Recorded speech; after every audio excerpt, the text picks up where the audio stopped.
Good morning, everyone. I'm Rashmi, and this is Rupak. And on behalf of the whole SCIS department, we welcome you all to the Alumni Talks 2025, organized as part of the Golden Jubilee celebrations of the University of Hyderabad. Thank you all for making it to the event, and we hope that you'll have a wonderful time ahead.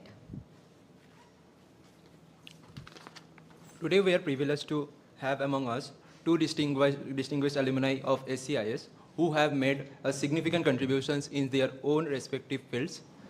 Now, I invite Dr. Atul Negi sir, Dean of the School of Computer and Information Sciences, and also the Professor of Devasis Acharya, who is the Alumni Cell Chairman of UOH, onto the stage.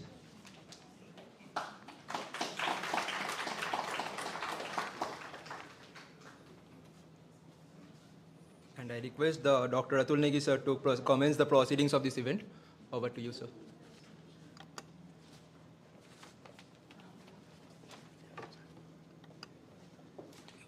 So very good morning to all here. That is, we start with, I'm very happy to see Mr. Akshat Jain here, our alumni, and he has been giving quite a few points about his education here.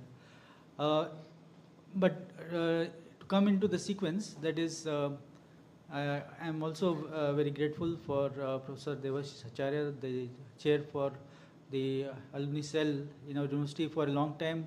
Although we had the distinguished alumni, but thanks to his the working of his cell, we are getting an opportunity to bring together. And just the last year we had a 99 to 2000 batch of MTechs who came and had a very good alumni program.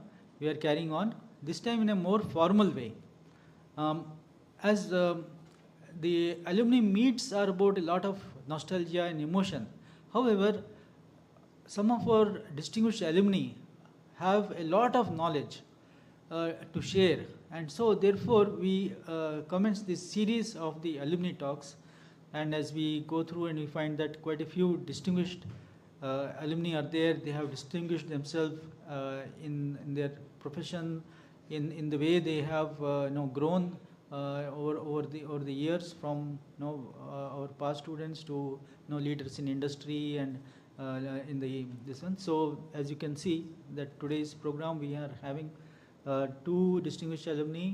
Dr. Upendra Kumar Singh, I hear that his flight is landed. He is a Director General from the DRDO. He will be speaking with us later. But from the industry side, we are very happy to have Mr. Akshat Jain, and as it says here, he is the founder of the SciWare company. Okay. Just before we get on with the rest of the proceedings, I invite Professor Devasis Acharya from the Alumni Cell to please speak a few words.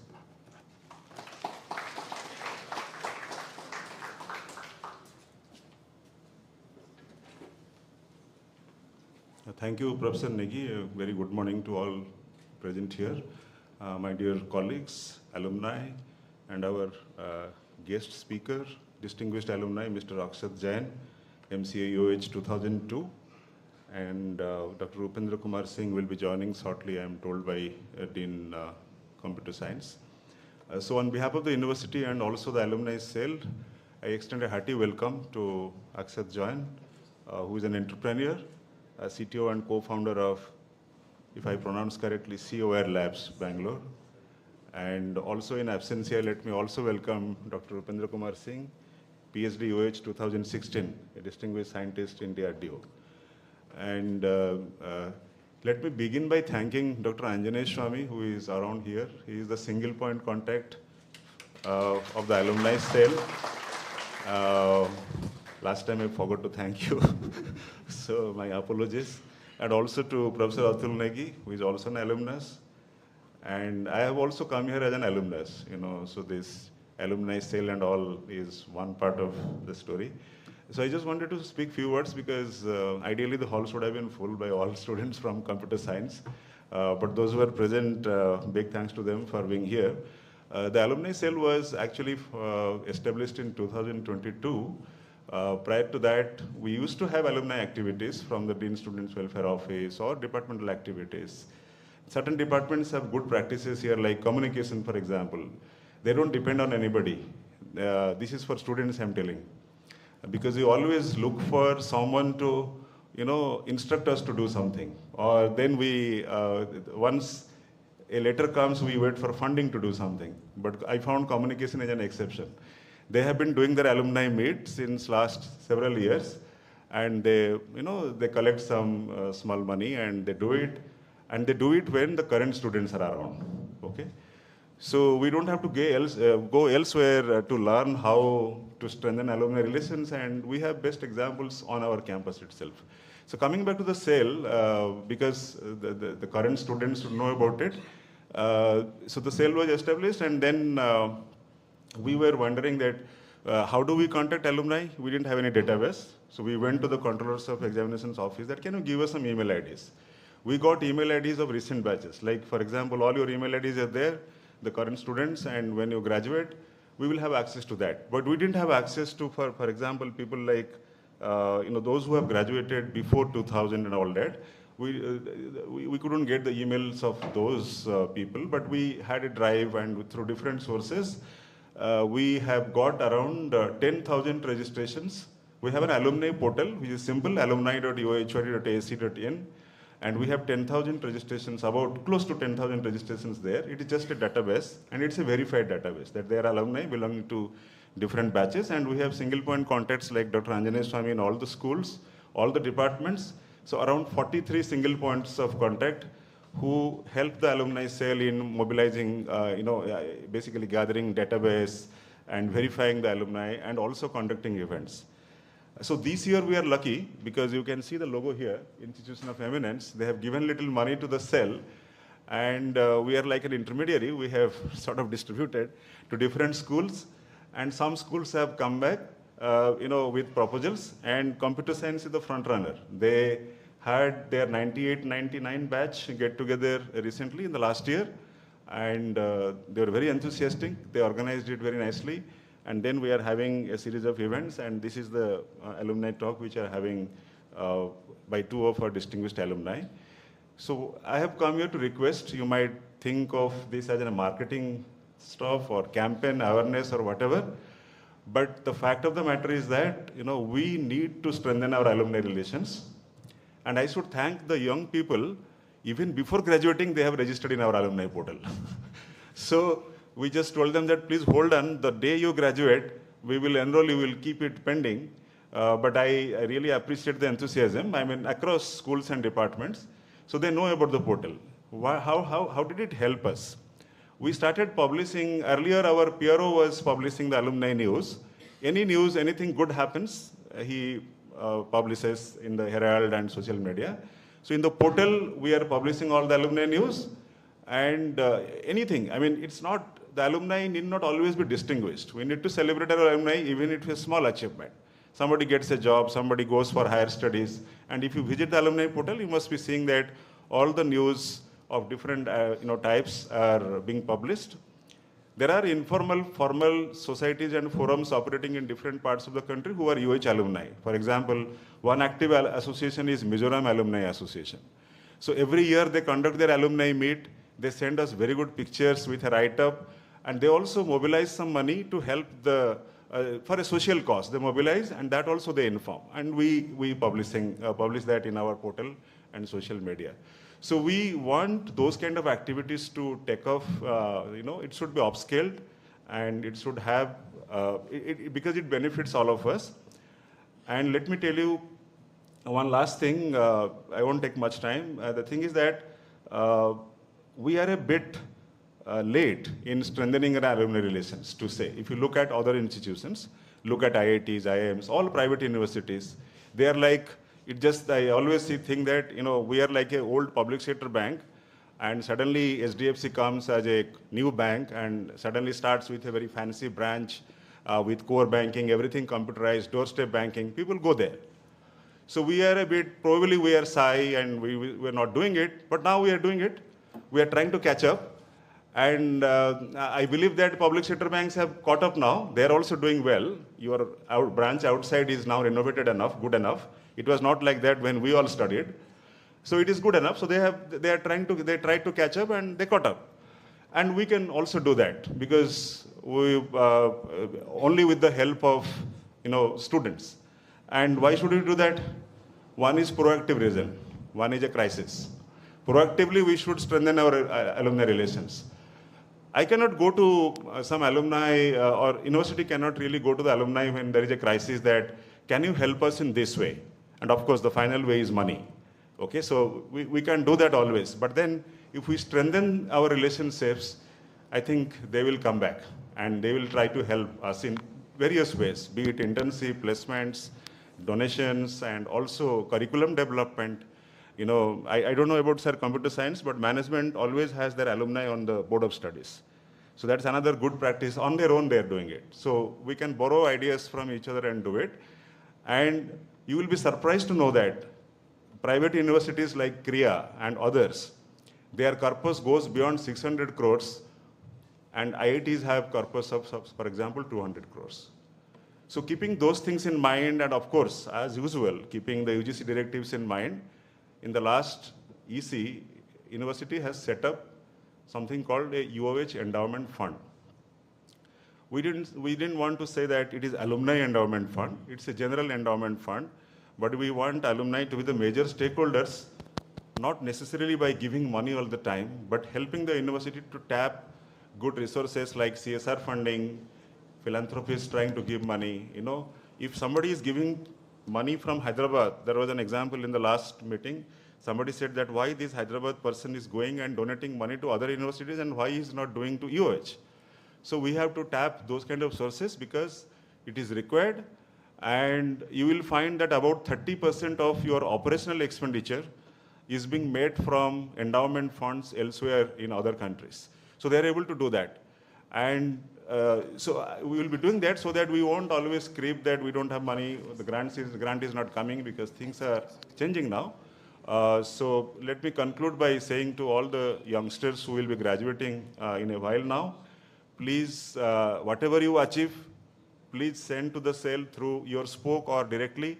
If you don't get the email ID of your spoke immediately, it is for all the schools, but reach out to us on your achievements, and also keep advising us how to strengthen the alumni relations in the university. And I'm sure that we may not reap immediate returns of this. This will be a kind of intangible investment for us, and we will get the returns, see the returns in years to come. So thank you very much, and welcome again, Mr. Akshat. It's nice to see you here again. Thank you very much. Thank you.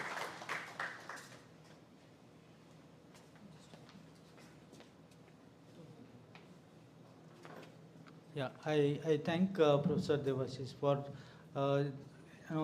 revealing a lot about the alumni activities. I have definitely, some of the information is a bit new to me, and we should really take up those steps. Of course, the public sector bank analogy is spot on. So, but we should be dynamic and moving forward on that. I just wish to say that, yes, perhaps something like, merchandise from the university and such kind of things are perhaps, to cash in on the nostalgia, perhaps. Those are some initiatives which we should do. And of course, Dr. Swami has some very good ideas, because he has made ready some things for today, which includes the T-shirts and things like that. So, so I thank you very much for being here with us on today is a crucial day from the budget point of view, and I understand you will be occupied. So therefore, I thank you so much for being with us. Thank you. Thank you so much, Professor Atul Negi and Professor Debashish Acharya, for opening the event on such a great note. Thank you for sharing all that helpful information and guidance, and we'll surely keep it in mind. Now, I invite Professor Anjaneya Swami Kare, the SPOC of SCIS alumni, to introduce our first speaker for the day and begin the session. Over to you, sir.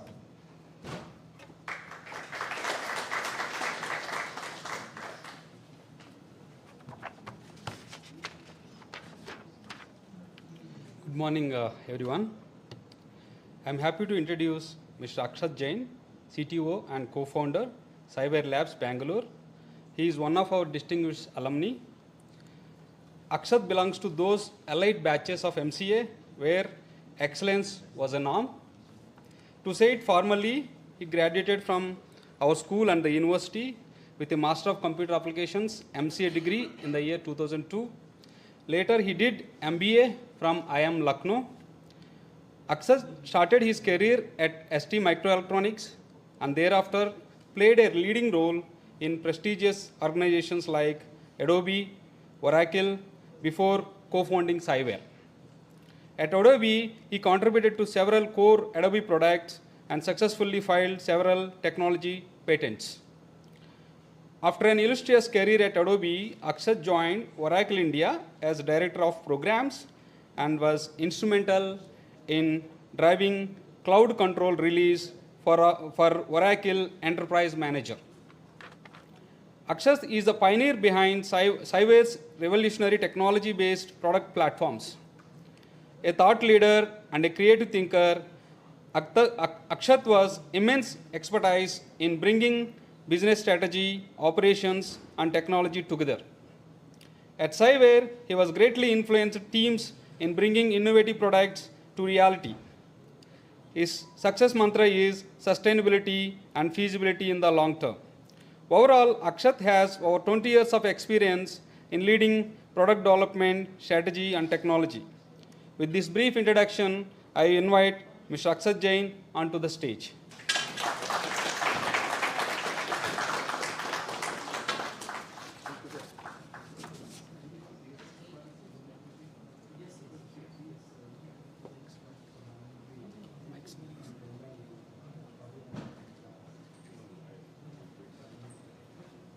Thank you, sir. Thanks for the detailed introduction.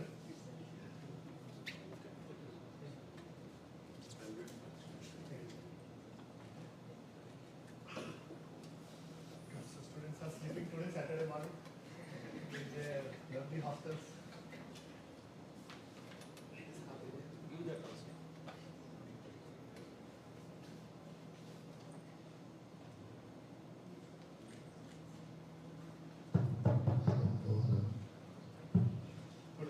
Good. Before we start, first of all, I wanted to thank respected Negi sir for remembering me and with this. It's being streamed. Okay. Those who are in hospital for them. So, guys, first of all, I wanted to thank Negi sir for remembering all of us who were like all of you guys at that time. Trust me. Yes, but we were used to study, at least during the exams. So thank you, sir, for inviting me. Thank you, Anjanaya, sir, for being in touch continuously. I think this event was planned last year and a few months back, I think 2-3 months back, and he still always remained in touch.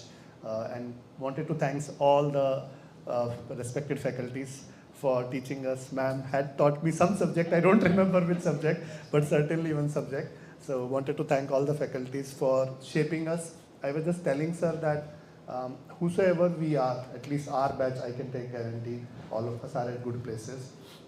A lot of contribution is of University of Hyderabad. When I came here way back in 1999, I come from a city of Uttar Pradesh called Muzaffarnagar, little remote area I will say, and we did not know anything. And who we are today, the entire credit goes to University of Hyderabad, all the faculties, department, campus. I was placed in a company called MDocs. I was fortunate to have an international placement. My location of the office was Cyprus in 2002, but I did not join there. The joining was delayed by 3 or 4 months. 2002 was not a good year to be passed out. Then I joined ST Microelectronics in Noida. It was lovely to start a career in a French-Italian company, good and bad both, because they don't push you, but because we had that passion which was given to us by the campus that yes, we all have to do something. Did some great, I think a lot of programming I did in ST Microelectronics for the first 3.5 years. Then I moved to Adobe, did my MBA from IIM Lucknow, along with Adobe job from Noida campus. They started executive MBA. When I did executive MBA, I was used to think that, oh, will executive MBA help? In India, people were not used to think that executive MBA is good or bad. They were used to say it is bad, right? Because while in states, executive MBA was supposed to be very good. It was, I think it changed the further perspective. It made a developer to like convert it to how to think economically. Sir has left, but otherwise, I think I would have thanked him that all the microeconomics and macroeconomics concepts taught to me there still come handy when you are running your own company. And after that, I moved to Oracle. I was one of the youngest directors there in Oracle for a product called Oracle Enterprise Manager. And then we started Cyber. Cyber is started by two of us, me and Anuj. Anuj is also University of Hyderabad alumni. He is from 2000 batch, which means 97 to 2000. So my super senior. During our time, sorry sir, but ragging was used to be there. Let's call it interaction, guys. And it was very important. I don't know what happens today, but let's call it interaction. We had that bonding. How Anuj and me are able to run a company even after 25 years. So I met him first in 1999, 26 years ago, because we had that bonding, right? I don't know what happens today, but I know almost all my super seniors, all my seniors, all my batchmates, all my juniors, all my sub-juniors, even today. Because we had that bonding when we all were coming to the campus, leaving our homes. This was going to be our home for 3 years, living alone. There was no mobile phone. If you have to call home, you have to be in the queue in a PCO. And after 8:30, it was used to be some 30% discount for call. I'm sure you guys are living in a luxury, guys, where you have Wi-Fi in hostel, having WhatsApp, unlimited connectivity. But why I'm highlighting that bonding helps. What I get to know these days, that people don't even know their batchmate. Forget the senior, super senior. That bonding, that network contribute a lot to each one of us as part of our even career, professional career. When sir was talking about alumni, I was going to highlight it after my talk to sir. I did not know there is an alumni cell dedicated. Alumni network brings a lot of importance to any university ecosystem. You look at the alumni network of I'm alumni of IIM Lucknow also now. It's so strong, like so many events happens, we all help each other, while alumni network of HCU is not that strong. Good, it started now, there's never late. And I think it's going to give super duper fruitful results in years to come. I'm more than happy to do what I can because we owe our success to HCU, so no doubt about it, both me and Anuj. Just before leaving, Professor Acharya has asked that can we help and have someone onto the 3-member endowment board of the University of Hyderabad Alumni Cell. So I will request you to consider that. 100%, sir. 100%, whatever I can help. So guys, please, I think I'll start the talk where we are for, but we'll keep this talk interactive. I did not want to have a talk, a unilateral talk. So when sir approached me, I said, let's have it more as a fireside chat where I have been one of you. So we said, let's ask some of the questions which some of you may be hesitant in asking, because I know many of you are still shy. Some of you are still sleeping. You should thank yourself, those who had that courage to get up on a Saturday morning and be here. But let's have some punishment and penalty for those who did not come, and you guys decide what it is. But feel free to ask questions at any point of time. Both me and sir have discussed some of the topics in form of questions, which we thought you guys will love to listen to. But please, I want to have at least last 15, 20, 30 minutes, you guys to ask questions. This is your opportunity. Don't be shy. You can't afford to be shy now at this stage. You can be shy in up till 10th, 12th, but now most of you are in master's program. So just don't be shy. Ask anything you want to ask to me or sir, any one of us. Over to you, sir. Thank you. Welcome, Akshat. Thank you, sir. So the theme of this first session is we have some fixed questionnaire which covers the basic theme of the event, and after that we will open for question and answers from audience. Okay? So all students keep your questions ready. Yes. So my first question is on your journey, and myself and audience would like to know more about your journey. share your, you already shared Yes, some part of bit it. about your career and the evolution from a student to a startup founder and what are the key learnings on the way? 100%. So I covered part of the journey, so I'll not repeat those. But first, I'll explain first 3 months. So when I came out of campus, having a job in hand, but joining is delayed by 9 months, 12 months. Right? I think MDocs joining at that time was delayed by 6 or 8 months. Others who got placed with me, 3 of us were selected. They joined later on. Those were depressing times, right? Because you don't have any job.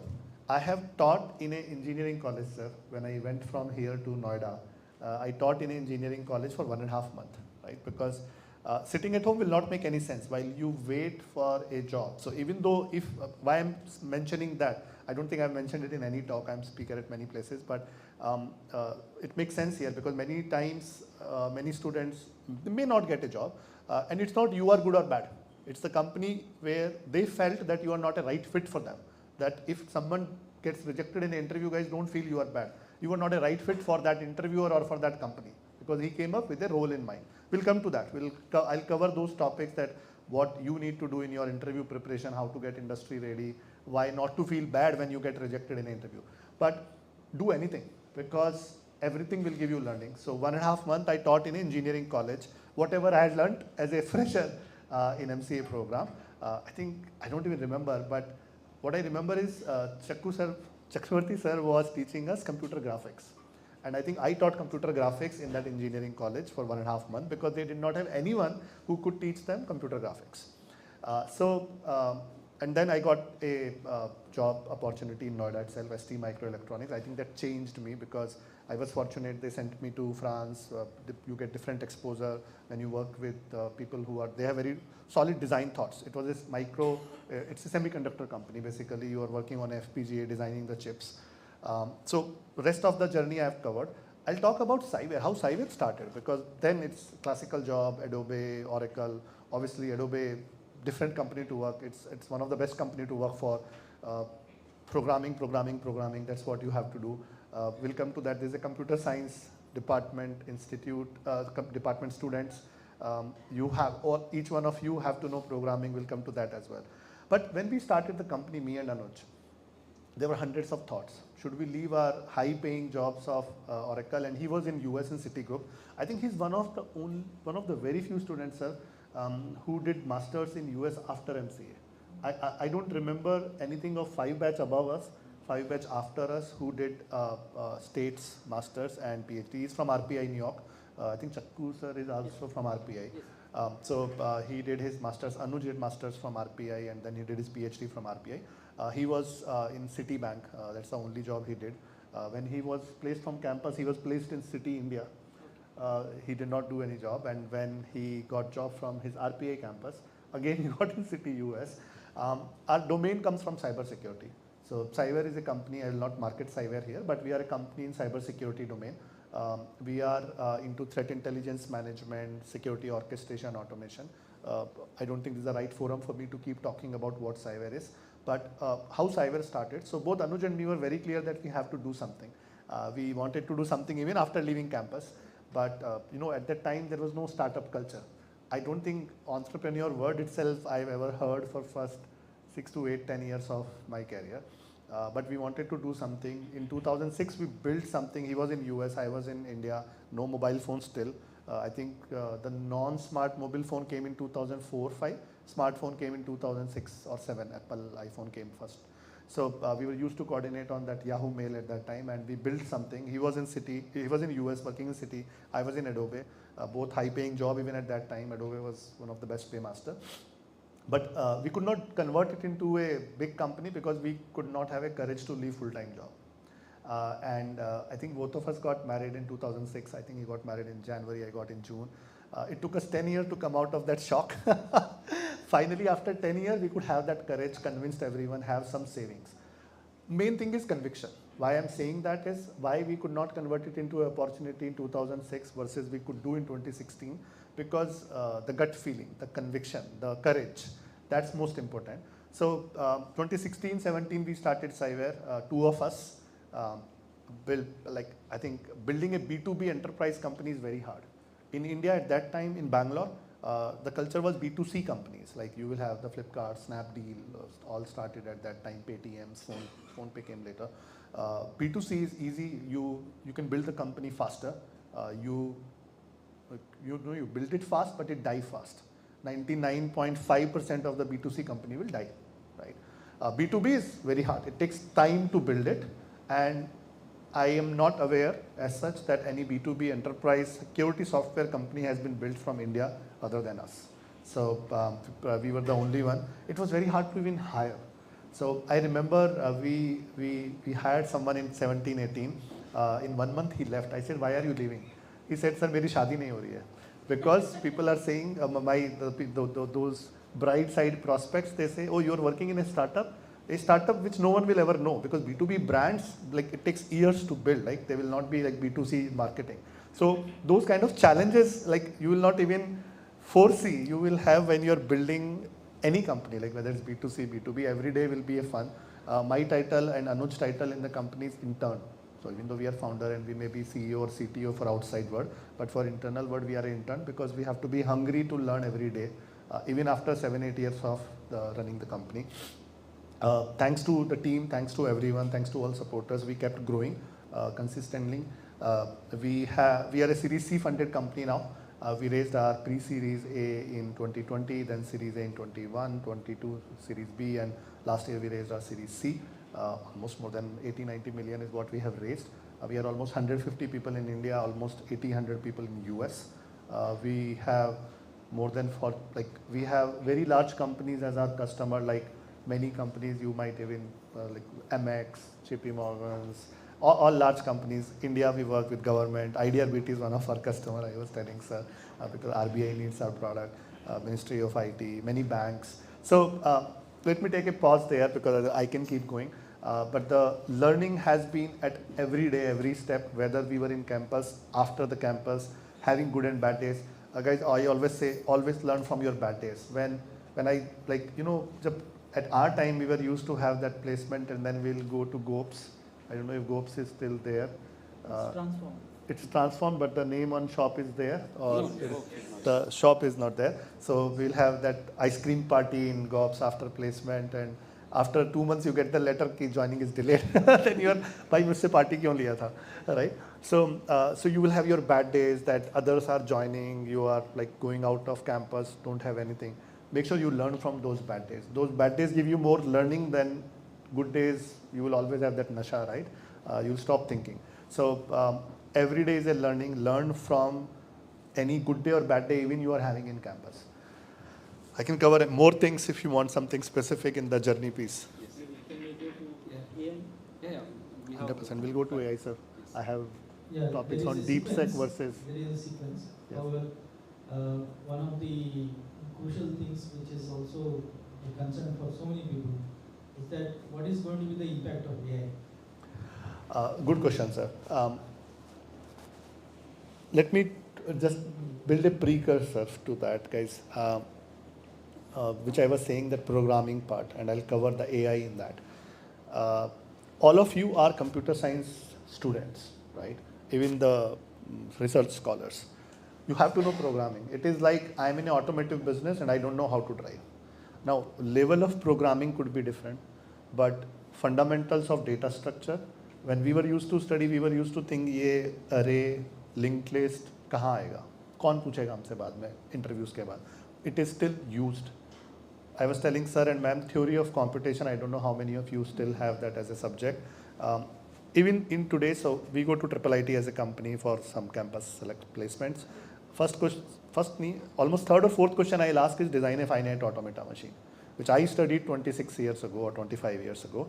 It is still relevant, it is still very important, because every programmer need to know how the compiler works. And the concept of compiler programming has to originate how the theory of computation has been described. So those fundamental helps. I was also used to think when we were studying, ये कोई नहीं पूछेगा बाद में. But guys, as we say, वो अक्ल जो है ना बादाम खाने से नहीं आती, ठोकर खाने से आती है. So please at least listen to some of us.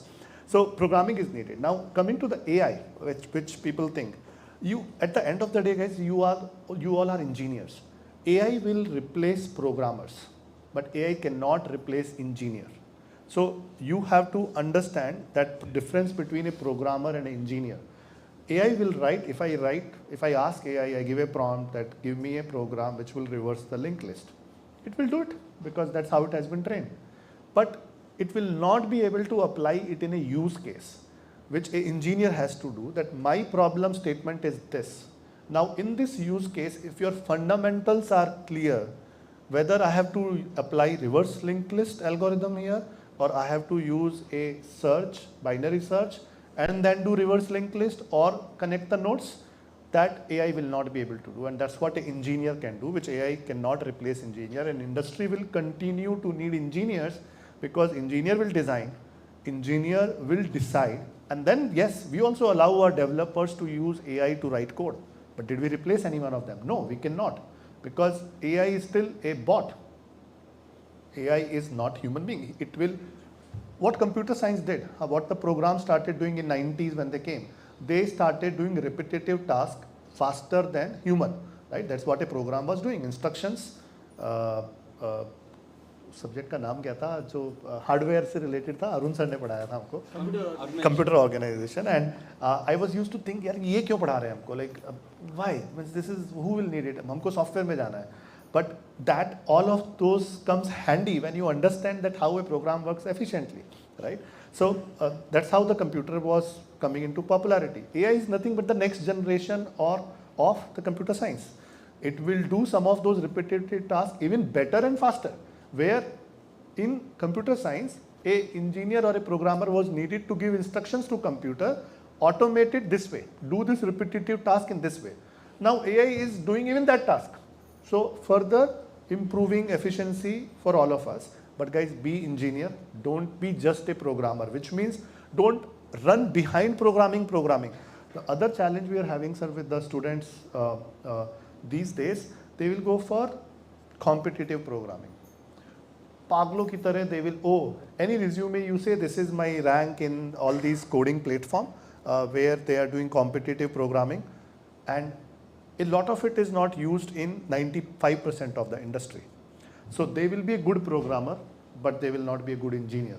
And industry is very clear when they're looking in interviews that is this guy a programmer, is relevant for me 1 year, 2 year, or is he an engineer where A, he is coachable, B, he is having right attitude of flexibility where he can keep changing himself as industry is changing, and C, will he be able to get best out of AI, computer science, the combination. All about use case thinking. I have stopped asking programming in some cases because I know some of my team member would have asked. Now I focus only on use cases, because as an engineer you have to think use cases, the problem, solution of the problem, and what concepts of computer science can you apply in which problem in solving that problem, and rest of the labor work AI can do. AI should become a new labor for all of us rather than a threat to us. Sir, I'm not sure if... Just one point. I mean, of course, it's a very, you made things very clear. We are there to solve problems. That's what makes the engineer, right? And you can say the tertiary programming task is not going to exist as a job anymore, right? So that's a very valid point. I just had one thing about what you said about competitive programming, which is, shall we use the word hackathon? So is hackathon different from that, or just is? Exactly, the use case. Hackathon should be there because we are giving problems and asking people to solve the problem.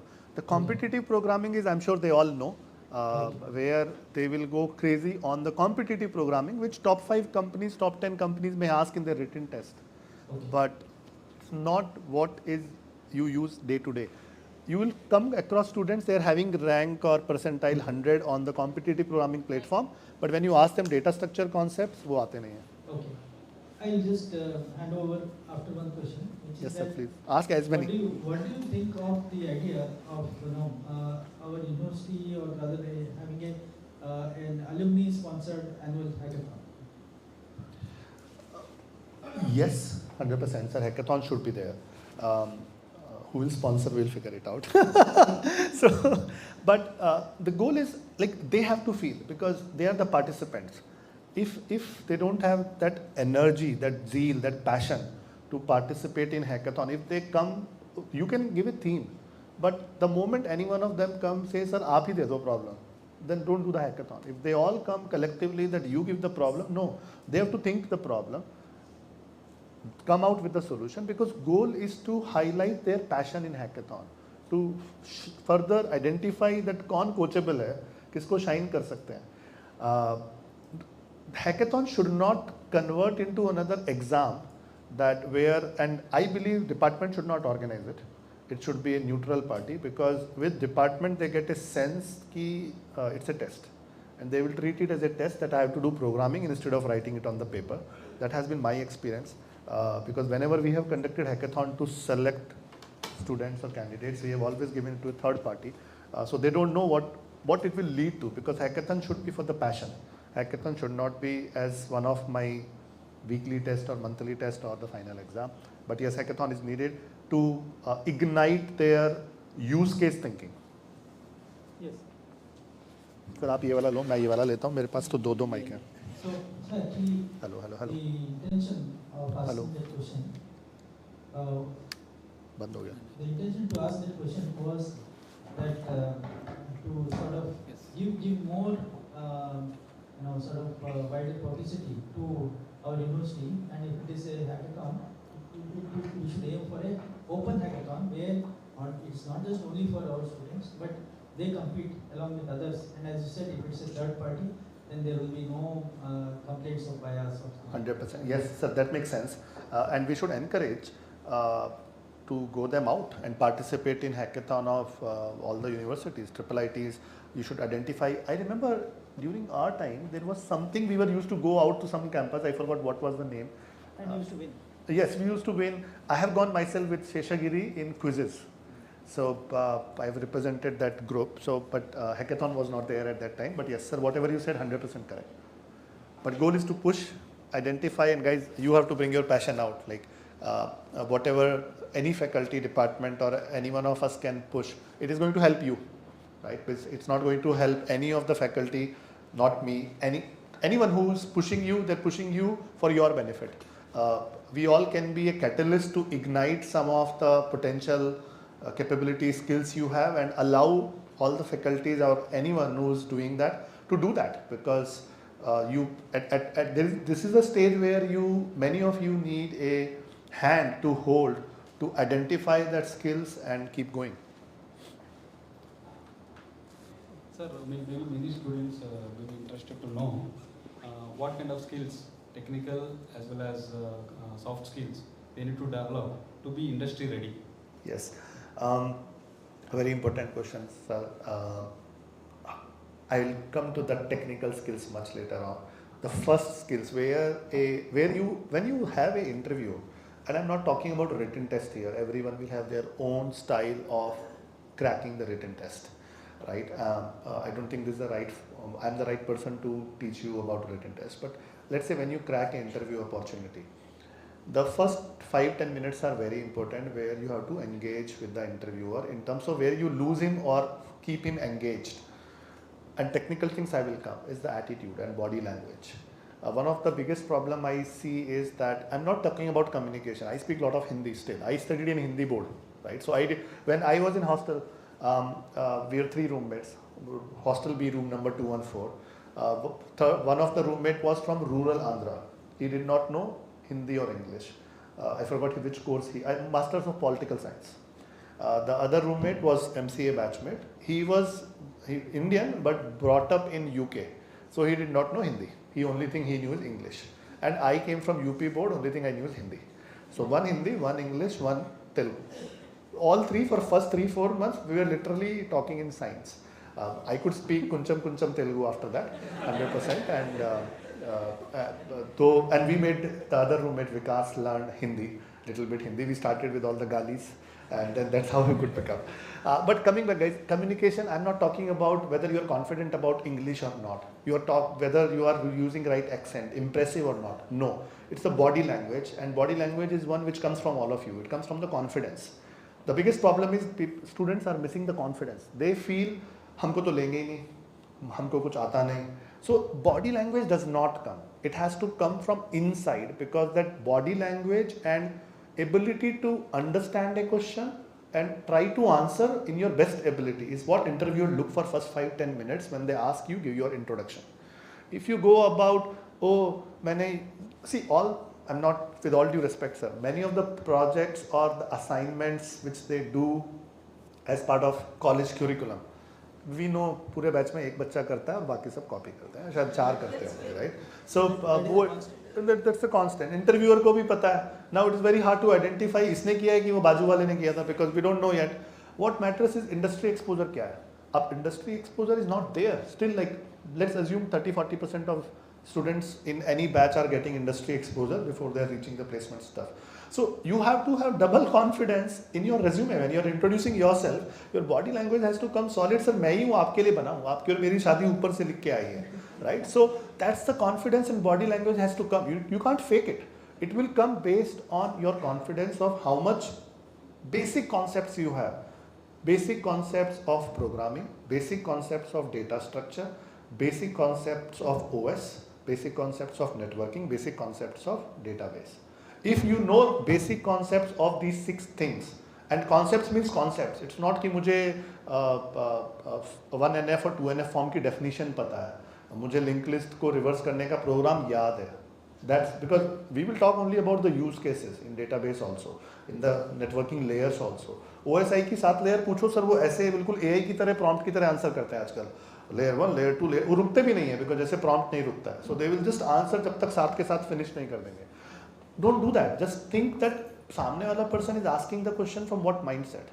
So first thing I'll come, what sir was asking is body language, attitude, your overall ability to communicate. Communicate, I'm not saying English. Even if the interviewer you communicate in Hindi, or in case the interviewer knows Telugu, I don't know, they will be comfortable 100%. Then second come the skills, technical skills parts which I just touched. Fundamentals and concepts, guys. 95% of the companies and interviewers are looking for basic fundamentals and concepts. As a company, as an interviewer, I know I have not come to IIT Kanpur or Kharagpur, right? I will expect different thing there because I'm paying them extra, right? There's no harm. It's not comparison. I never studied in IIT. I'm not comparing myself also with the IITian. But when I'm coming to a campus, I know that what do I expect there. If I'm going to a shop, I know that I've come here for Maruti 800 or I've come here for some other SUV or something. That's how I should look for the features. And market is there for everything. There is job for each one of us. So guys, just focus on your fundamental concepts. That's my humble request. Industry equally waiting desperately for right students. Every year, if so, I was responsible for all IIT hirings in Oracle. We don't go to Oracle as a cyber, but from 2013 to 2016. So Oracle Bangalore, because we were R&D, we were one of the biggest R&D division of Oracle India. So I went all 4 years to IIT Roorkee because it was close to my home, and there will be team which go to all IITs every year. You will not believe that we will not get the talent which we were looking for always, because what they are chasing is something else rather than concepts. The same when I go now to various campuses as from Cyber, where we look for some good killing, because as a startup we need killer programmers, right? Fundamentals are missing. They have 99 percentile rank on all coding platforms. You just ask them, can you show me this program open where you have done in CodeChef or wherever you have done it? They will start reading it rather than explaining it. So just look for problem solving. When you sit together, you prepare friends, group of you guys. Just think of use case. आपस में एक दूसरे से do mock interviews. That, oh, give a problem. Let's try to solve this problem via computer science way. What are the concepts coming out as a use case in this problem? You just do 15-20 over a period of 1 month. You know when the placement season is coming. That itself will give you enough confidence, dry run, practice, plus will ignite your thought of applying the fundamentals and concepts. Some of the concepts are very important. वो तो आपको practice करना ही पड़ेगा. वो mock test से, mock run से नहीं आएगा, because all the concepts I talked about. No one is going, I'm not saying computer graphics is bad, but no one is going to ask you computer graphics in interview, right? What is happening is, sir, that when I talk to the interview students, they'll say, sir, जो आप पूछ रहे हो वो first semester, second semester में पढ़ा था. You are not asking जो मैंने पिछले महीने पढ़ा है, मैं क्यों पूछूं वो तुझसे? because you were taught that in the first semester because that's the base. So you have to apply that what you learned in first semester throughout your next 3 years, which you did not do, and now you are asking me, sir आप वो क्यों पूछ रहे हो जो मैंने पहले पढ़ा था, वो पूछो जो मैंने आज पढ़ा है. नहीं, मैं तो यही पूछता हूँ first 2 years, first 2 semesters, what were your subjects and electives, which was your favorite subject. I will ask everything from that. So I'm not saying every interviewer will do that, but guys, fundamental concepts is what industry is looking for. No one is looking for rocket science. You don't need rocket science to be industry ready. You just need strategical planned preparation, fundamentals, concepts, your body language, your confidence. कोई tie नहीं चाहिए, कोई coat नहीं चाहिए. I was not going to come in this court as a founder, but I was told VC sir आ रहे हैं शायद. So for respecting honorable VC sir, I thought चलो मैं court में चलता हूँ. But nothing, you don't need anything. You just need body language, attitude, confidence, attitude of कि मैं flexible हूँ, attitude of मैं adaptable हूँ. If you are rigid, no one is going to take you. No one, off campus, on campus, because every company does different thing. Same, अगर इस bottle बनाना है, every company will make it in 100 styles. Every company will have their own approach.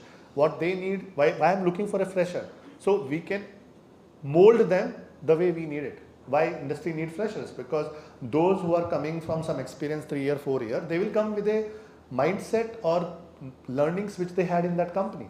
Now to make them unlearn that will take a lot more time. They may be more rigid. So freshers have its own value in the ecosystem. We built the company for first 1.5 years. It was only freshers because we put our own money. I sold one house. Anuj put a lot of money, and we just went to a campus, got interns.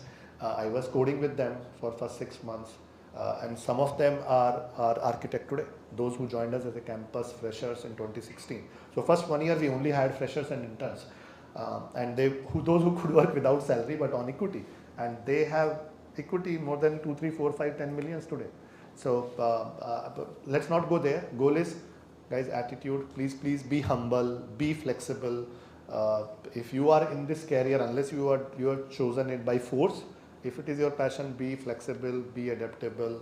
Just work on fundamental. Nothing else is needed, sir. कुछ नहीं चाहिए. I'm not saying those subjects are bad, guys. Those are needed. They will come handy one of the day. They will come handy because वो आपके जो आपने first और second semester में पढ़ा है उसके कॉन्सेप्ट को फर्दर क्लियर करेगा. Those subjects are taught to you for that purpose. Not कि आप उन सब्जेक्ट की प्रिपरेशन करो प्लेसमेंट इंटरव्यू के लिए. So that's what my say, sir. That's what I generally tell everyone. So my request you to visit our department also to recruit our students. Sir, 100% I will come. I was asking, sir. Only thing I remember is we hire as a SCIS, we hire only from the campuses where minimum 1 year internship is there, because the campus has to allow them to be in our. Let me please add one point. You are free to reject them if you think that they don't deserve to have that. 100% sir, मेरा तो ये कहना है कि दोस्ती अपनी जगह, but I'm not saying I'll be brutal, but we can't compromise on what we need. As a founder, the only thing me and Anuj do today is building the team, and I still take all the interviews. No one in Cyber India will get hired without my interview. No one in Cyber US will get hired without Anuj interview, because for a founder, the most important thing is the team. Team will make you, team will break you. So it's not, our standards will be very high, but standards will be, the person has to meet the standard. So I don't mind giving feedback. I don't mind giving them positive or corrective feedback. I will not say negative feedback, the corrective feedback. If university can allow them to be as an intern in their last year, then I'm more than happy. I can give an exception. As a founder, I can use my veto for campus for 6. We have a good internship programs now. 1 year internship is there for master students. Perfect, 100%. Yes. Then I'm in the game, sir. Yes. I'll send my team next week. I don't know when their course finishes So these days. we still have quite a few questions. Yes. But guys, whenever we come to the campus, the only thing we'll need, I don't know, February or June based on your time, only thing we need is data structure, data structure, data structure. सबसे ज़्यादा ज़रूरी है, वो तो पता होना ही चाहिए. Then everything else I talked about, basics of networks, DB, database बहुत important है, because we only hire backend engineers and backend में database का ही role है. एक last चीज़ sir, एक और चीज़ मैं add करूँगा. OS for security? We don't look for cyber security because हमको पता मिलेंगे ही नहीं. So if I make a need that I have to hire people who are in cyber, who know cyber security, I will never be able to hire. Because even though there are some universities, sir, in Ahmedabad or some places where there are programs in cyber security, they're still teaching cryptography. नहीं चाहिए, industry don't need cryptography to be taught as a cyber security concept. So वो हम सिखा लेंगे sir, cyber security तो हम सिखा लेंगे. एक और चीज़ है सर जो थोड़ा सा I will add an skill set.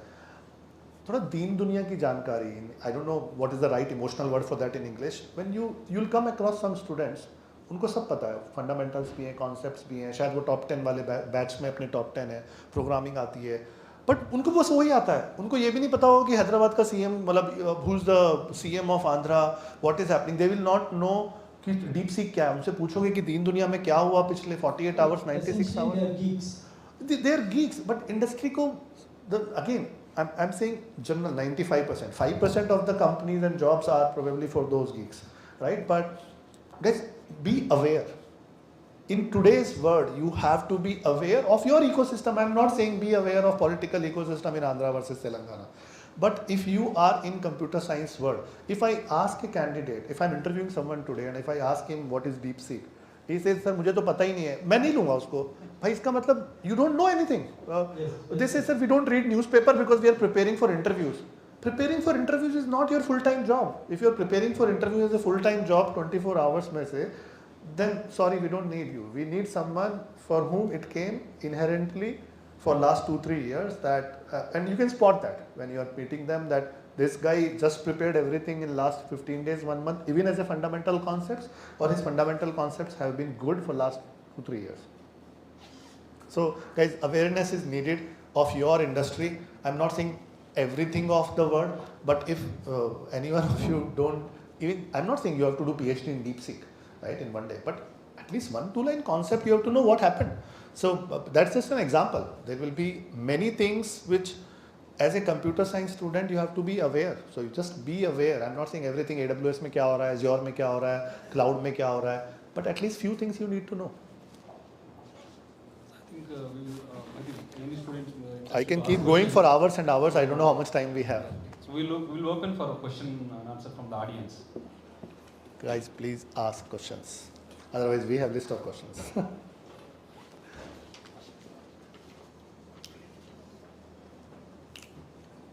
Don't be shy. Don't be shy of mic. Don't be shy of public speaking.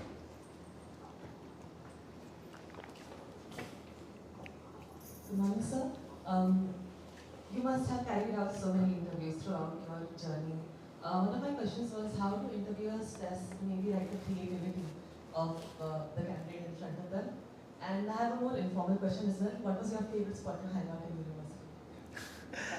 Okay, we'll come to that second. But the first one, creativity, honestly, for a technical interview, it's more the use case. For me, what matters is the concept and the use case. If I give problem solving statements and some generic problem, let's say I'll ask what is any 3 app you have used on your mobile phone max in last 5 days.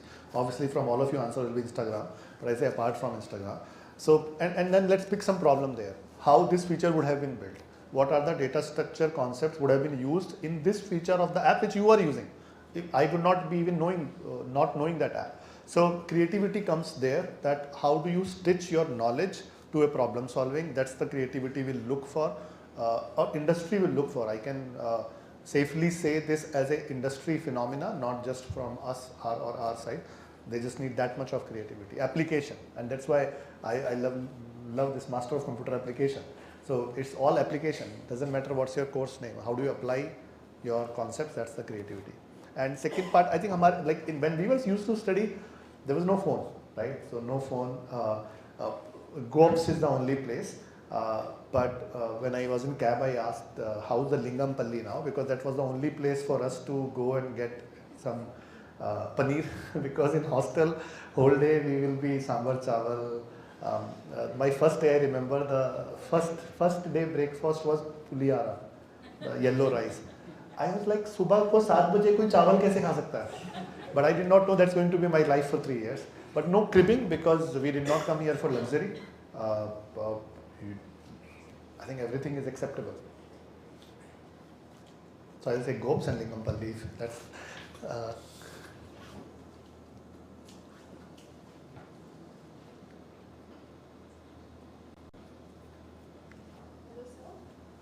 It was great listening to you. Thank so you. my question is, so when we look for placements, usually we are told as to how to prepare according to the roles that might come, right?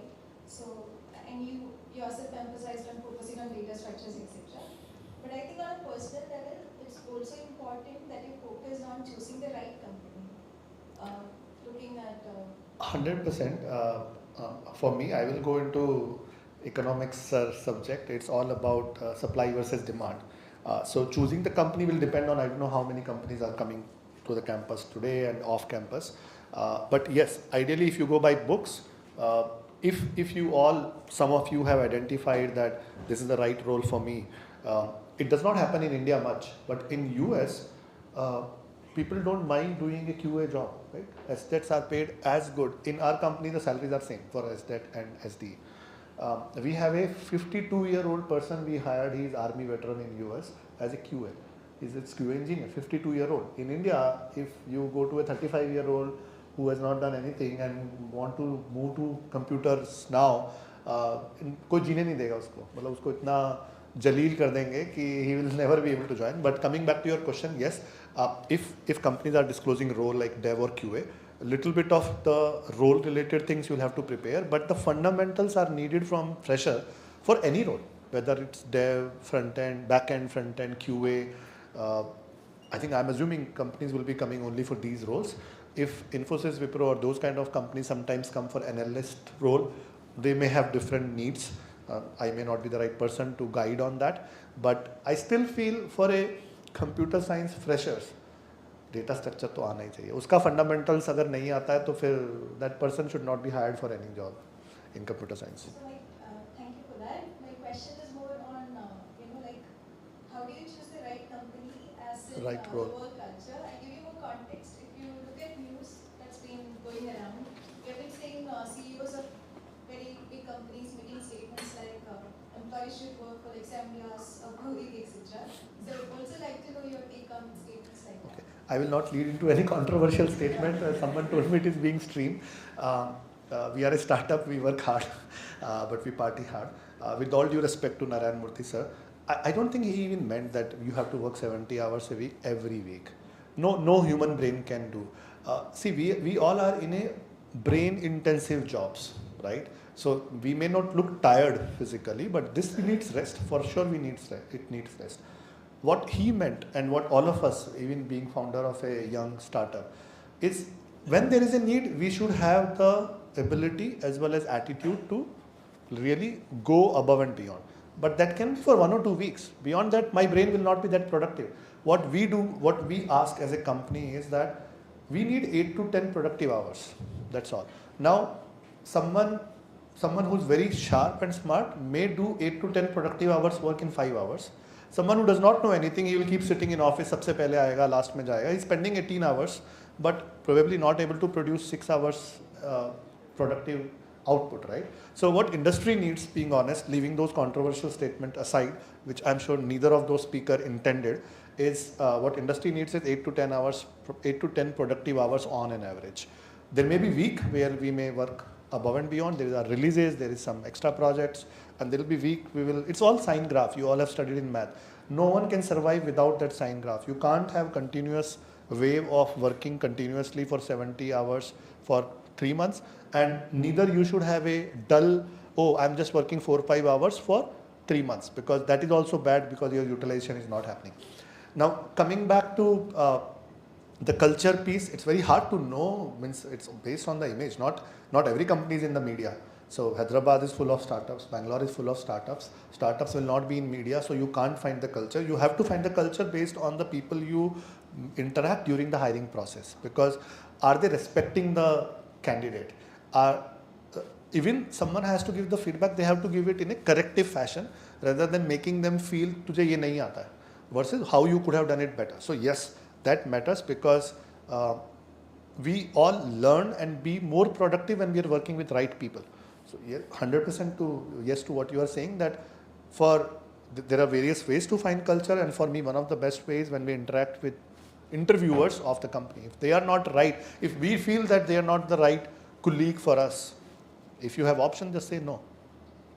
Thank you, sir. I didn't mean to put you on the spot with that hard question, but I was... No, I think that's fine. Means that 70 hour is good. I wanted to touch myself. Means as a students and interns, you should work. Please don't say it outside. But you should work hard. Now definition is not 70 or 90 or you don't go home, don't stop looking at your wife. So I'm not saying all of those things. Just make sure that you work hard. The work hard definition is different for everyone. This is the premium or meat year of your career, right? So this will make or break. So just work hard and work hard. Do physical activity as well. I'm not saying just do the work. I was asking RK that there is a good gym now in the campus. Like there are many sports activity. I'll repeat because we all are in brain intensive jobs. We have to do physical activity. Otherwise, anyway, after 4-6 weeks, your brain will stop thinking. And it will stop being productive because that's how God has designed our body. For those cells, it needs that circulation which will come only from the physical activities. Whether you go to gym, play badminton, do anything. We make it mandatory for our team that guys, if you are unwell, just take a break. And we do promote a lot of physical activity, whether someone will go to gym, someone will do walk, someone will play badminton, TT. Whatever is that good thing, I'm sure campus will support that, university will support that. You must do it, but just like do study also. Not just that. Thank you. Yes, sir, go ahead.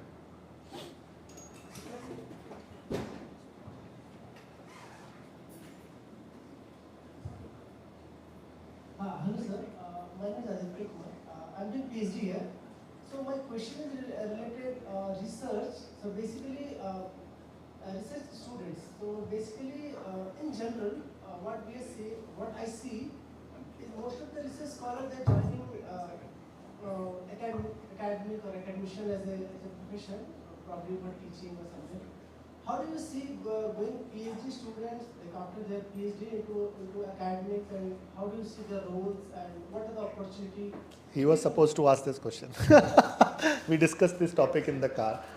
Very important. Thank you for asking it. It's very important. And I will need please some addition to the answer from the faculties here. In states, the masters and PhDs are considered better than the grad. While in India, the grad is like BTech is considered better than the MTech or PhD. I'm talking from the industry perspective. Academia is still very clear that what they need. Honestly speaking, I don't know why it is there. There should not have been any difference. And this was not much there earlier. Like I myself is MCA. Because we did not know क्या करना है. Until 12th, I come from a very small city. We did not know engineering करते कहाँ है, कैसे करता है. One of the reasons which I feel sometime, and I'll connect it with the point that why there can't be a deep seek from India, because we don't focus on research in industry. We as Indian, as a DNA, are more into jugaad technology, while in US, A, there is security, B, the focus on research is there even in industry. Focus on research is there even from the government side. Why, sir, any good startup will not take any funding or grant from government or university? Because it will become very tough for them to raise funds from a VC down the line because of the compliance and everything. So, I don't think I'll be able to answer it myself alone. But I feel is the root cause is A, into the DNA and style of all of us in India as just focusing on quick solution, the jugaad. So how can we use OpenAI, ChatGPT and everything rather than thinking can we make our own? And industry not giving enough due respect back to the research in the industry. So we can hire researchers, we can invest there and solve problem.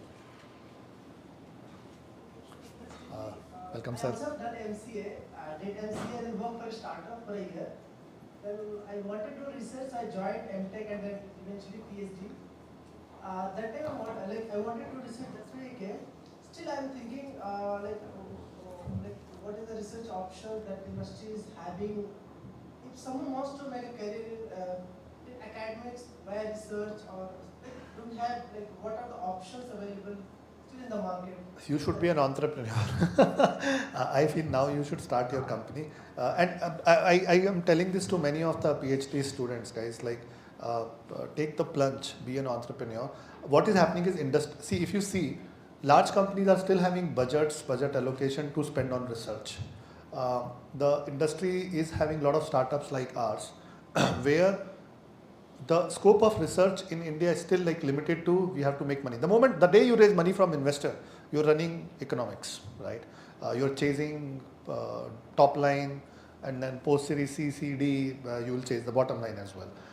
And that's the difference I was talking about in states versus here. In states, the focus on research in industry gives that exposure that industry is hiring more masters and PhD students there than undergrads or equivalent to BTech.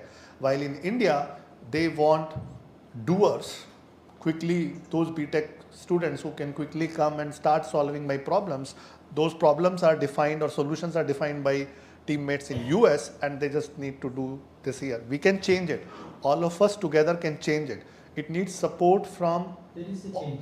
There is a change. There is a change. Actually, earlier it used to be that, like, let's say, if you did PhD, then your road to industry is closed. That's not the thing anymore. Yes. And very recently, I should share with everyone that TCS has come forward and took our students, those who are PhD students, and then they said that they are going to offer them internship, and once they get their PhD degree, they would be taken into the TCS. Correct. So it will change. I think like so many things are changing, it will change in India as well. My only suggestion and request to the scholar students would be that just don't do that research from the degree perspective or like just for the thesis perspective. When I speak with, we do hire in US some of the PhD students. Anuj himself is a PhD, right? They will again think of use cases.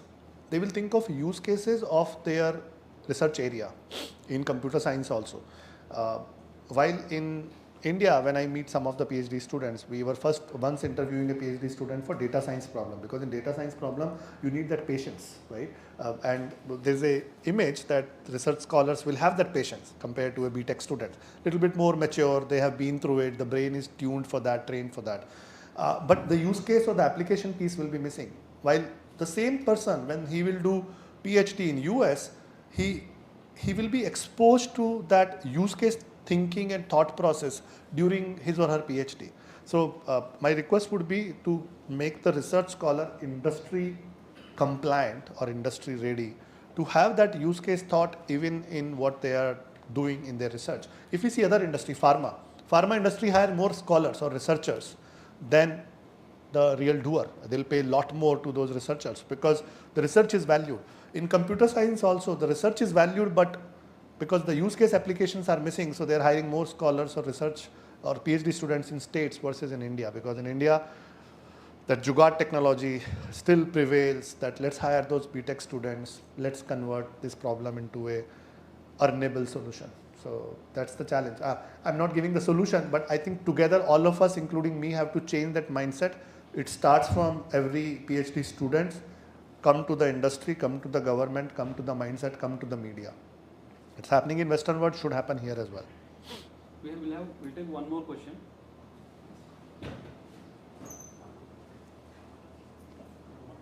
Yeah, meanwhile, if I like, it is that see, after all, one of the greatest things in the world which has been affected a lot of people is the Google product, which is the outcome of the PhD people. 100%. So it is that how somebody applies their mind to the use. Sir, I know many founders and large companies, Google, Akamai, Akamai started by all MIT research students along with their professors. So if VC sir was here, I was going to tell him, sir, you are a VC as an investor, not only just VC of the university. You have to promote as a venture capitalist, not by money, but the entrepreneur culture here, especially in the research scholar, because I'm not saying the master students cannot, but that patience mindset is needed when you want to be an entrepreneur in the beginning, the research oriented entrepreneurship I'm talking about. So it has, all of us has to contribute, sir, all the stakeholders, government, universities, faculties, students, industry. Everyone has to contribute to change this phenomena of that why research scholars or even MTechs uh, uh, are not seen in industry like or seen industry people rather than seen as academia people.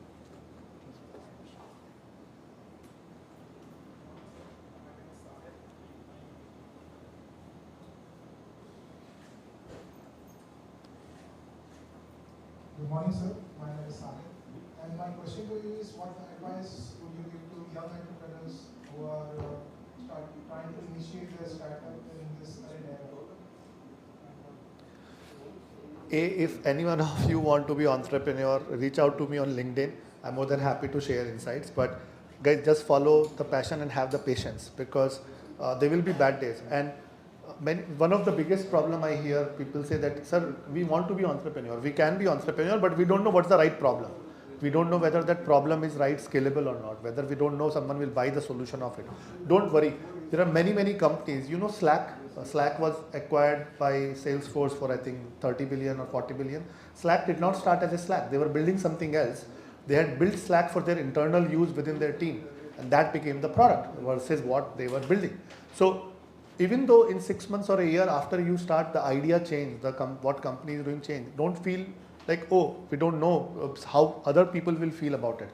I think what you need as a first thing as an entrepreneur is have that conviction that yes, I'm mentally ready, not coming under pressure of my friends when they will put on LinkedIn and Facebook, Instagram, WhatsApp status, oh, I joined here, I went to the office team party, I did that, my office took me to Goa. Because if you come out of that FOMO, then you are entrepreneur ready day one. If you will be in that FOMO that, oh, my colleagues are enjoying in the job, while if you have to be a job provider, then you have to work hard differently for 1 to 3 years, and then game is yours. So yes, other skills we'll talk about, but that's the first thing needed, conviction and switching off the social media for some time. So we are running out of time. So maybe students who have questions now, maybe interact with the speaker during the tea break. And I request Dean sir to give a moment to speaker. Sir, don't make me feel very means हम sir से पढ़े हैं and This is a formal program, and formal program sponsored by the yes, alumni so, cell. Yeah, and Thank you, sir. inside you will have something which is about the campus only to make you Perfect. remember about the campus.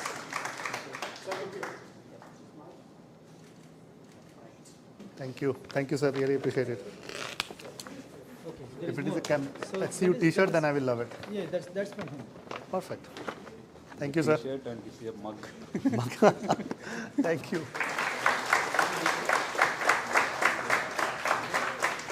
Now tea is waiting outside. We'll wait for the tea.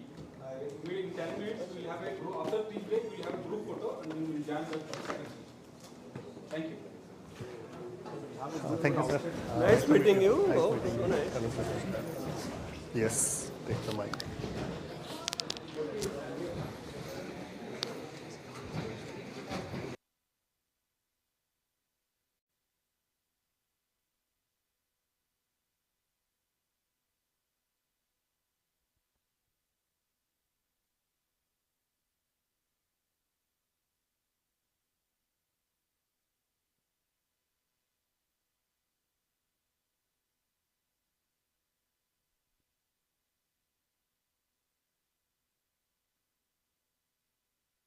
Students as well as my colleagues. So the dean has actually given me one whole page mentioning about Upendra Kumar Singh. So probably I'll talk about it maybe a couple of minutes later. So I'm really honored actually in one way because he's my first PhD student. So after that, I mean, till 2024, I think around 8 people have graduated. But probably they'll also be scaling those heights as he could. I'm actually praying for that. And he joined in 2008. And I think here it's mentioned 2016 he completed, but actually I think it's 2015 August. So, and I never used to actually check about him earlier. I mean, as to where he has reached. He has invited me a couple of times, especially when the air show happens in Bangalore. So he has invited me to come, but somehow I could never keep in touch. That invitation stands this year. Okay, thanks for that. And then I think now he has moved to Delhi, and as you all know, he's the Director General for a particular wing, that is the Soldier Support System. Okay. And I should tell that when he was working with me, we had a very good publication in the International Joint Conference on Neural Networks. So I could never understand a person from DRDO, I mean, when he applies for a particular visa, especially to a particular country called the United States. And I still remember that they rejected his visa because actually he belongs to a particular organization, probably. And he couldn't go. So we sent the slides online and it was probably displayed there. So that's the time when I really came to understand the importance of a government organization as far as India is concerned. And I'm really proud that he was my student. So after that, I'll get into this write-up which has been given to me. So Dr. Upendra Kumar Singh is a distinguished scientist currently holding charge of Director General, Soldier Support System at DRDO Headquarters, New Delhi. Prior to this assignment, he was director of two very prominent laboratories of DRDO, Center for Artificial Intelligence and Robotics, CAIR, Bangalore, and Defense Bioengineering and Electromedical Laboratory, that is DEBEL, in Bangalore. He is an alumnus of DAVV Indore and University of Hyderabad. Holds a PhD in soft computing, and is a pioneer in development of computer simulation and mathematical models for weapon systems, robotics, and biomedical devices. Some of the prominent work which he steered are development of onboard computers for torpedoes, hardware in loop simulations, which is called HILS, and HILS for ballistic missiles, integrated life support system for light combat aircraft, Tejas, submarine escape system, individual underwater breathing apparatus for armored vehicles, CBRN detectors and protective equipment. He has also led multiple teams for development of many biomedical devices like critical care ventilator, military-grade biomedical devices, and instrumentations. He has filed many patents and published numerous papers in national and international journals. He is a recipient of DRDO Award for Pathbreaking Research, DRDO Outstanding Technology Development and Laboratory Scientist of the Year Award. He is a life member of the Institution of Electronics and Telecommunication Engineers, Computer Society of India, and Aeronautical Society of India. And I should also tell the title of his thesis. So it was Real-Time Classification of Ballistic Missiles for Defense Application. So that is the first, probably the application kind of work which we did as far as our department is concerned. So without any further delay, I would like to invite Dr. Upendra Kumar Singh to give a talk on India at 2047.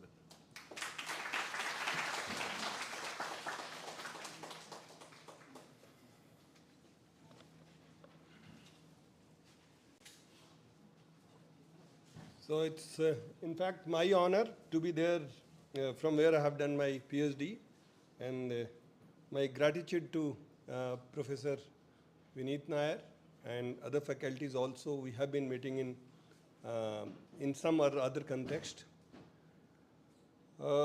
Basically, I was thinking that the whole University of Hyderabad, all faculties will be their subject and other things I came to know. So it was more of a top view of what India should do in 2047, where the government has set up the goals. It is certainly going to be useful to all of you also, because then you will come to know that many things are already in place.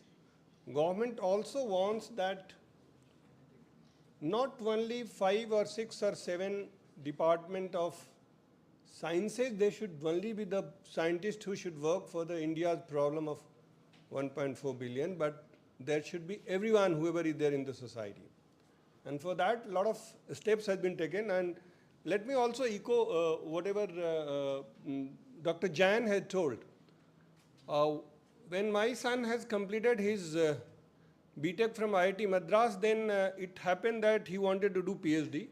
So, but natural, generally, I am having very lot of honor for our seniors. So I went and talked to my boss. He was Wing Commander Sharma, more of a missile person. So he said that PhD is disqualification. Can you imagine? He asked first that is he going to go in academia or he is going to go in industry? So I asked him truthfully because, okay, children once they are grown, they should be left to themselves.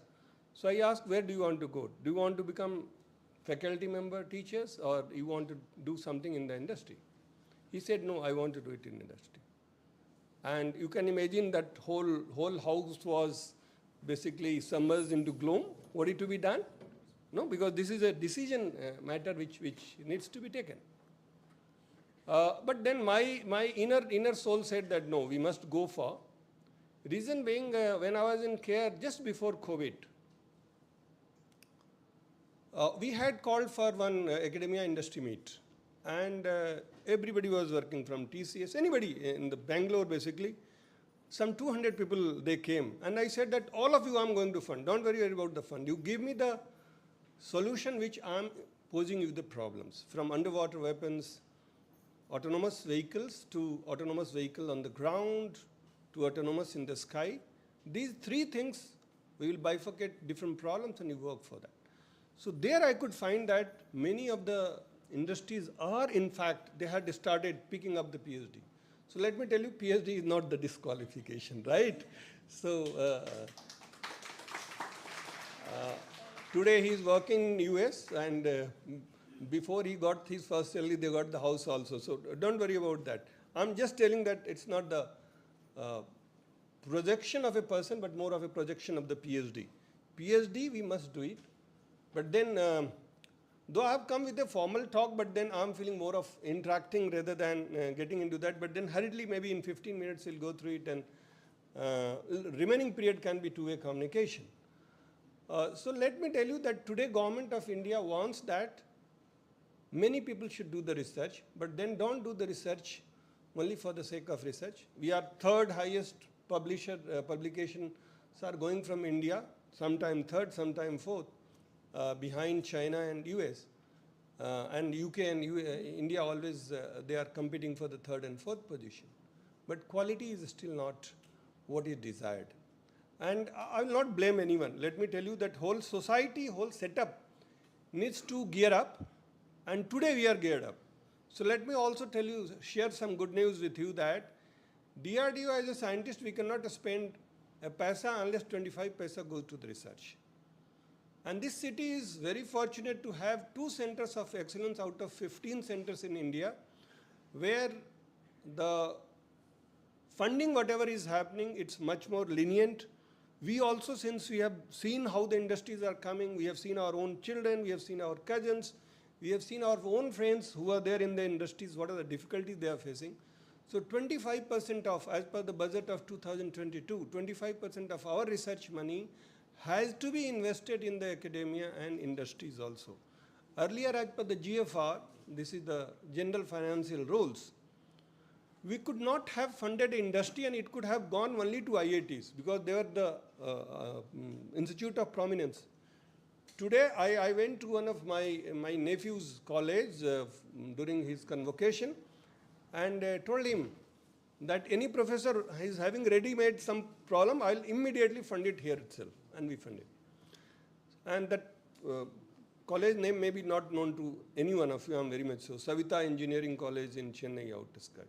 What I'm telling you today, there is right of a center of excellence sitting in your premises. I told to the Dr. Bhattacharya, and I introduced some of the faculties from your school also, that people should work along and make it so that instead of taking some of the PhD topics which are just in the air or done by somebody else, and then I want to modify something, alter, and I can publish paper, and let us not look into the publication of paper. At the same time, since VC is not there, I will request that whoever is the highest authority, maybe Professor Negi, must tell that professor should not be judged only by the paper publication. They should judge by what problem they are able to solve for the society. Take the local problems, solve it. There are hundreds and thousands of problems. Very fortunate that I saw in the ECRAM, it is called in your center here, that devices worth 20 to 30 crore rupees are installed. They have to be upgraded. But they were telling that it should be upgraded. I said, you demand, it will be done. So today, DRDO budgeted 23,000 crores. Half of the money goes here and there, maybe many of the strategic purpose. Finally, research fund comes to approximately 6,000 crores. It's not a small amount. 15,000 crore goes to academia. Mostly till now it is going to academia. Small money goes to the industries also, those who are able to solve some of the problems. And we are also in this city having University of IIT Hyderabad, where funding is much better. Reason being, researchers have come forward. Request, take help of Dr. Bhattacharya. I will tell him, I have already told him, visit there, talk to some of the professors that what kind of problems they are solving.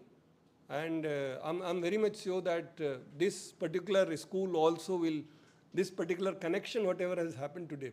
In fact, I had given so many calls to Professor Vinith, but then response was not coming, so I thought that I'm unnecessarily disturbing. And then one day when it came, I was surprised. How come? वो बोलते हैं ना कि सूरज पश्चिम से उग गया. So I was there in thick of a meeting, but I said कि तुम लोग तो भाड़ में जाओ, but मुझे let me pick up his phone. And then, so I hope that this connection does a good job for the future scholars and as well as the scholars who are going to take it up. So let me tell you that already India has, every institution in government of India has been asked to give the roadmap for 2047. I'm just summarizing that report, you will not get it, but then fine, I had access and then I thought that why not to elaborate to the people who are really going to work. I hope pick up your subject, pick up your problems. DRDO also, on the internet also, I'll see whether it has come or not, but Drona certainly it is there, which is our own separated network. 2,500 problems are listed. Army, through the Army Design Bureau, has listed 50 problems, specific problems, you give the solution. Please work around that problem rather than just doing a small tinkering with the things. Let me tell you, I'm not basically denigrating anybody's work, neither the thinking process, but today's India will be what it is going to be there tomorrow if we are putting the seed today, right? And this is what this slide shows, right? थोड़ा सा off कर लेंगे 10 minute 15 minute के लिए, right? The today's seed, whatever is being shown, only will become this. Later on, a big tree with lot of fruits. So our GDP has grown from in 2004, just a decade, 580 billion to 2 trillion in 2014 to almost 4 trillion in 2024. And we are expected to grow up to 30 trillion. It will be all the work of the people who are sitting here and the people like you. We also have per capita GDP from 2,500 approximately and aiming for anywhere between 18,000, right? We are looking for the vision of India in 2047 where we are transforming ourselves from the developing country to developed country, from Vikasil Bharat to Viksit Bharat. And for that, 6,000 or 7,000 scientists in the government department cannot do. And today, I think from DBT, DST, through BIRAC, there are a lot of funding. Funding, there is no issue at all, let me tell you. Today, we are not able to consume basically or invest whatever we are looking for. So come forward, because those money once get exposed, at some point of time, it will level out. And then there will be a demand, there will be a competition, and then there will be more screening, right? And it becomes slightly difficult. So Government of India has already basically running a lot of mission level programs. You must be knowing some of them. Quantum mission, there is a semiconductor mission, there is a technical textile mission where I'm also the member, health mission. So don't worry. First thing is, leave your degree in this school only. A person who was having a computer science background became the project director of missile. And one of the most complex missile, whatever you must have heard, ASAT, anti-satellite missile or ballistic missile. We started with the ballistic missile, but finally, in fact, as a young person there, my all seniors were sitting, I said that you fly whatever you want to fly and give me a seeker of so-and-so specification. Based on my simulation studies, I'll be able to hit it. So let me also tell you, the soft computing or the computing part where all academia can start doing, I'm wearing a digital twin of my health. And there are minimum 10 companies in India. And requirement will be more than thousands. You can have it because you can take the blood, you can take out that what is the food requirement, what is the exercises, because the diseases which are going to cause problems, because today we are having the advantage of demography where young people are there. Tomorrow when old people are going to be there, how we are going to look after them? No, unless we are having a, just a CDA, I'm not able to, okay, good that there is a ramp. Otherwise, earlier there were no ramp. I think this ramp also must be made slightly new, right? So once you are becoming old, how you are going to look after? There is a requirement of exoskeleton, even for the armed forces.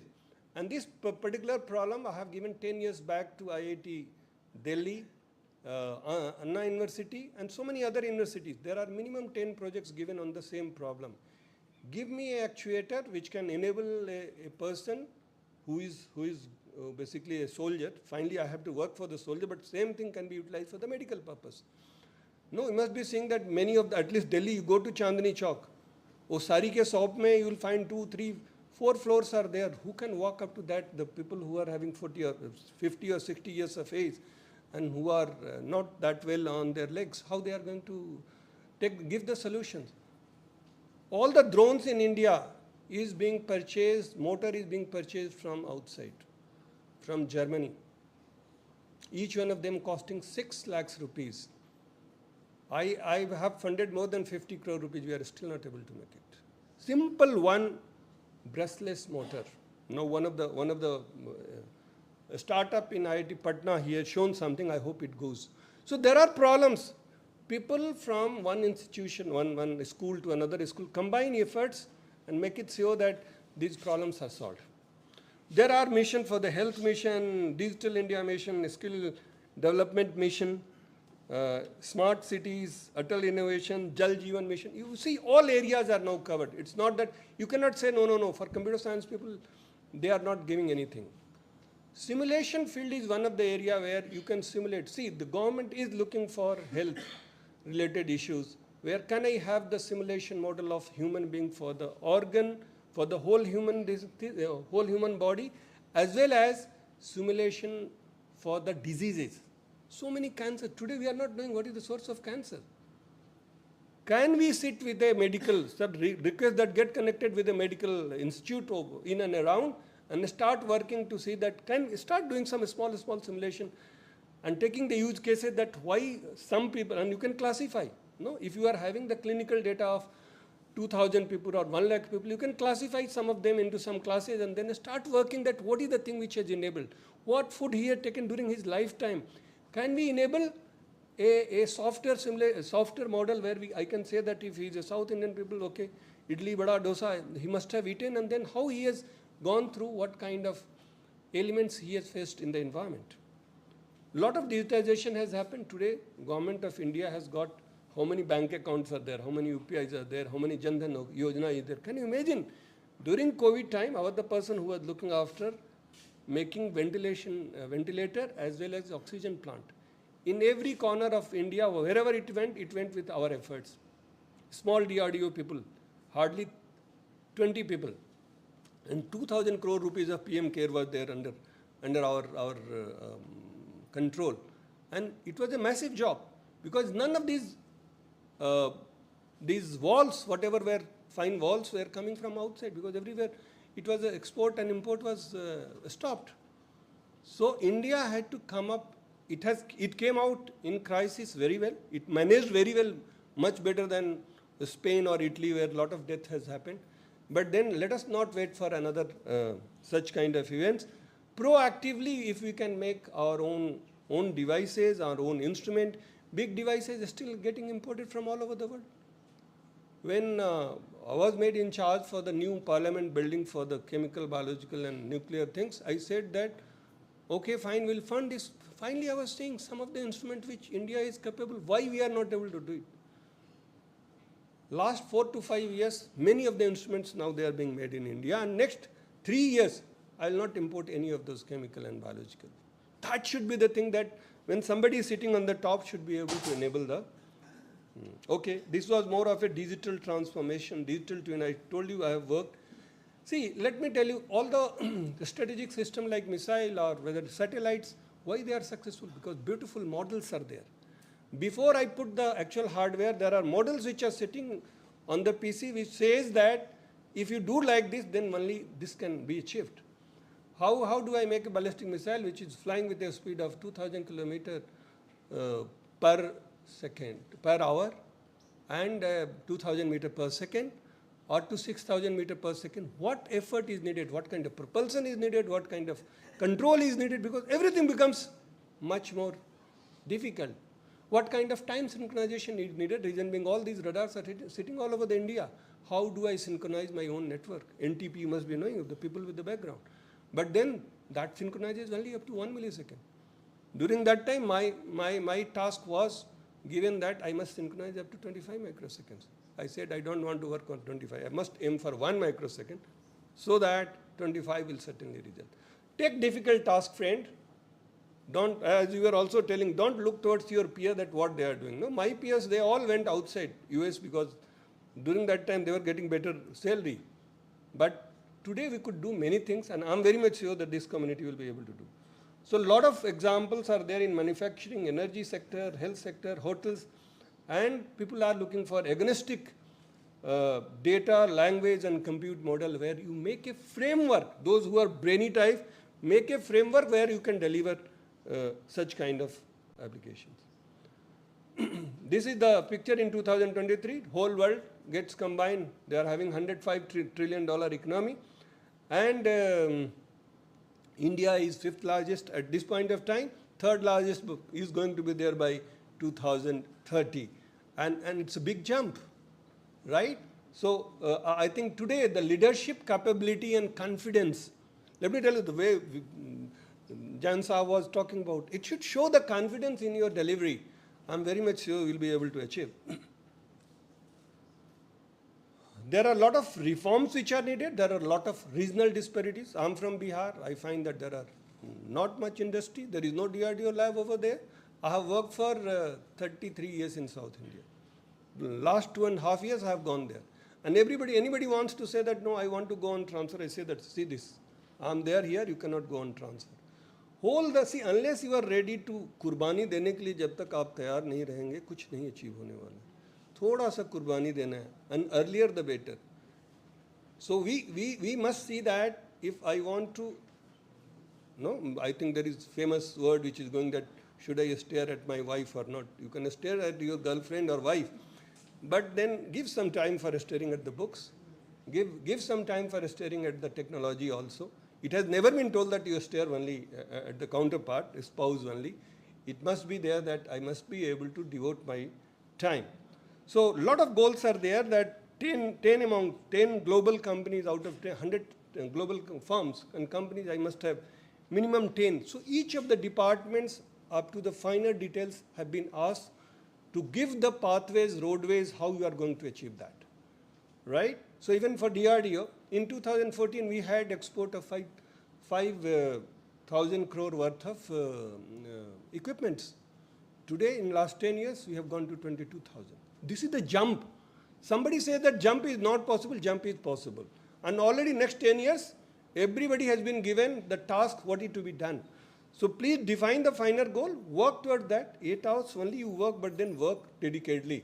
Otherwise, none of the finer goals are going to be achieved. Literacy rate, this is a very good thing that initially it was projected that we'll finish it by 2060, but now it has come to 2032. That's a good thing.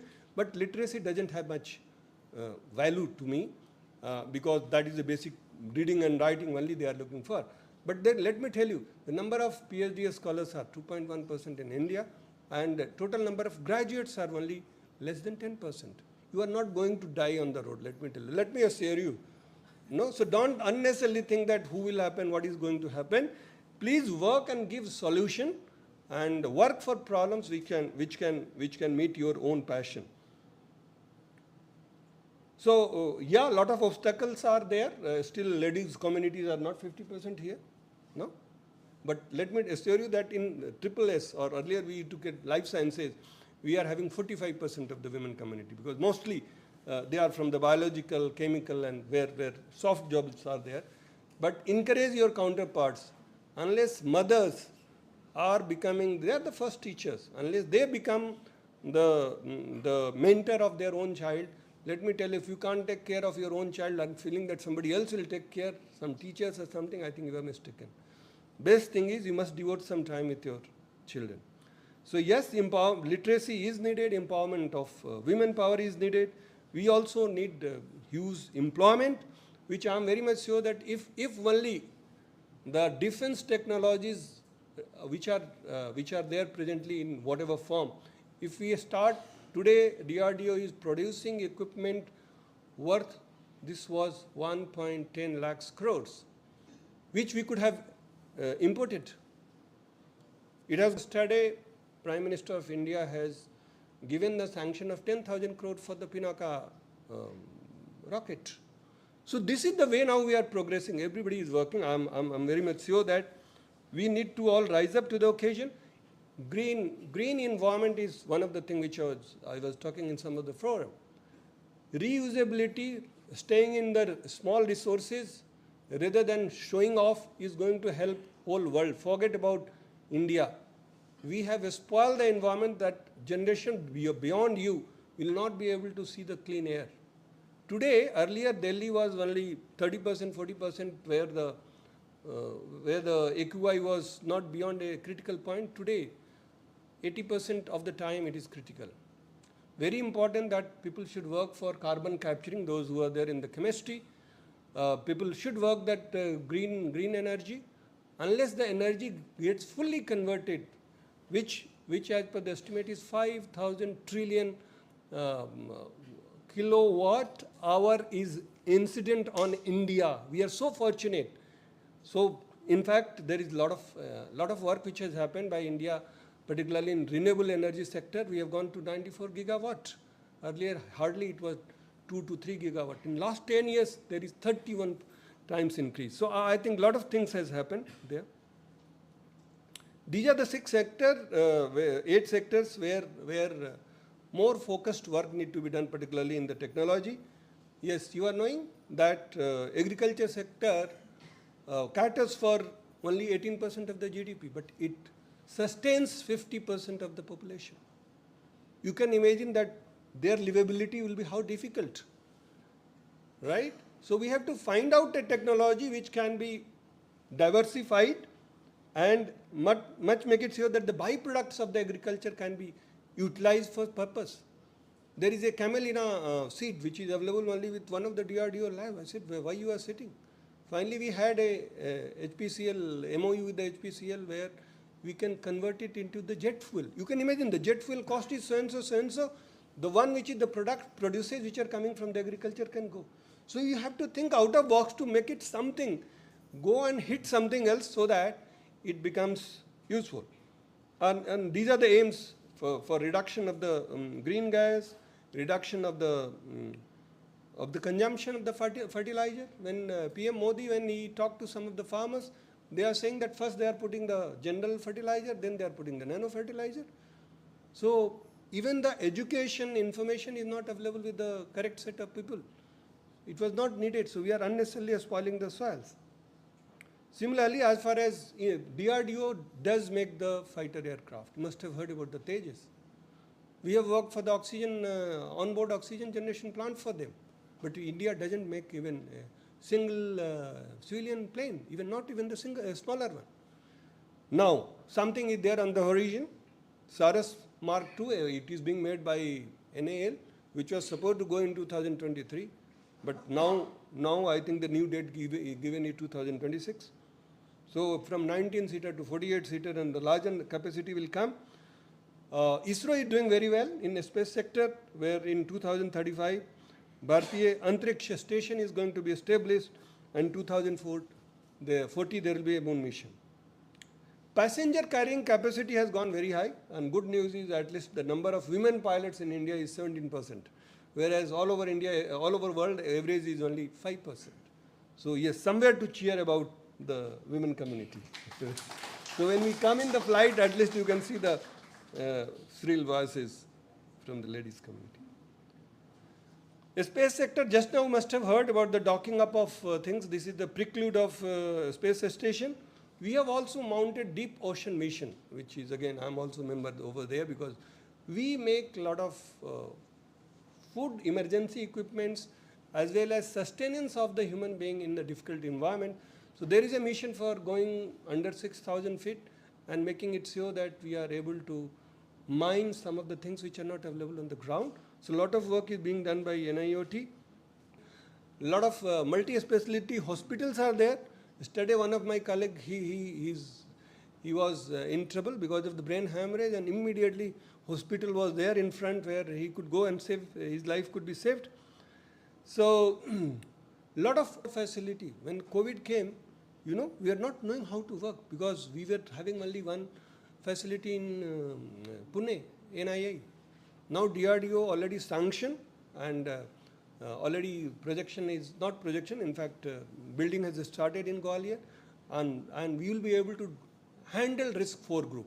That is the only lab in DRD which can handle risk 4 group, and where earlier people used to go to foreign countries for the live training or armed forces or police department. Today all training is being done in. When I went by mistake to Czechoslovakia and they said very proudly that your people are coming, I said no further.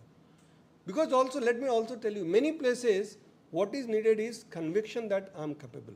It's not only capable, but conviction that I am capable. And after that, I think those whole set of 8 to 10 people along with the other staff, they are not even free even for a single day when on holy days. There is so much training going on, because if some incidents happen, there are other people who have to look after.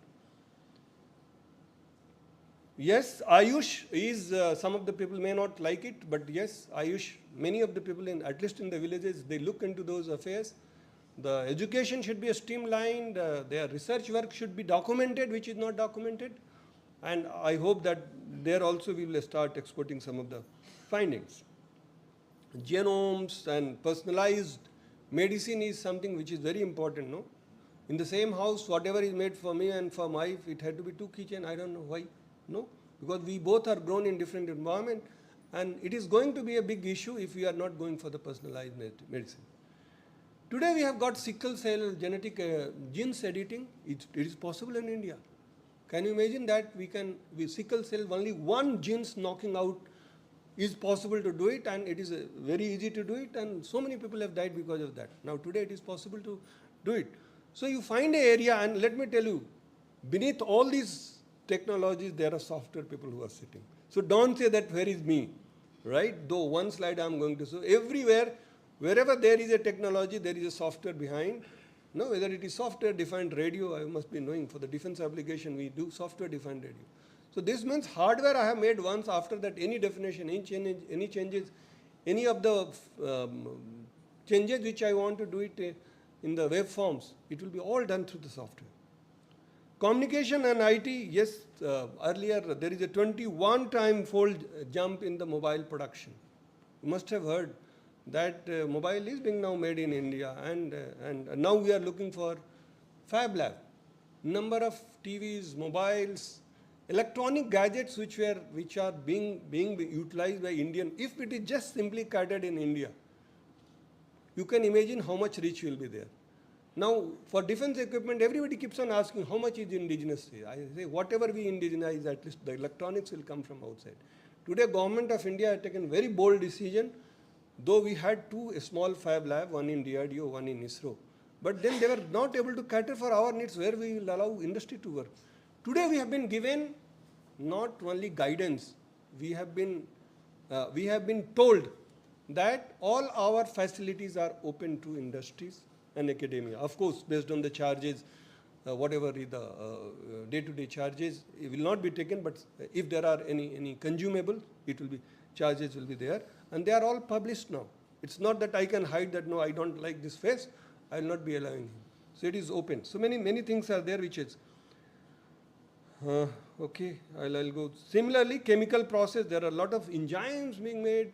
Today we are still dependent on China for all the APIs. The smaller molecules which comes in the form of the base material. So yes, India is looking, again, since I am from the AAA's Life Sciences Cluster, IIT Roorkee has been given a lot of funding for making the enzymes. I request that propagate this knowledge to your own colleagues in the other departments. Similarly, ocean technology, I have already talked, I will not get into the details. But then, yes, we need to have, no, you must be hearing that big data centers, cooling is a big trouble. They want to make it all inside the ocean. How you will make it if you are not knowing, no? Because these are all water which can rust your equipment. You have to make an environment where you can sustain, human being can sustain. So for human being sustenance, for the longer duration, whatever you have talked about the individual underwater breathing apparatus, it is a small device. Like a scuba, whether you can go inside the water and sustain for infinite period of time if the chemical remains. So you can have the things. Yes, utilization of resources under sea. Yes, recycling. I'm finding that besides health, one of the things where lot of research is needed is recycling. Converting even water into electricity. You must be knowing India is able to make it, but the electrolyte, whatever is converting, we don't make it. Lot of work is given to IIT Bombay. Please take it. Some of them here also will be very happy to do it.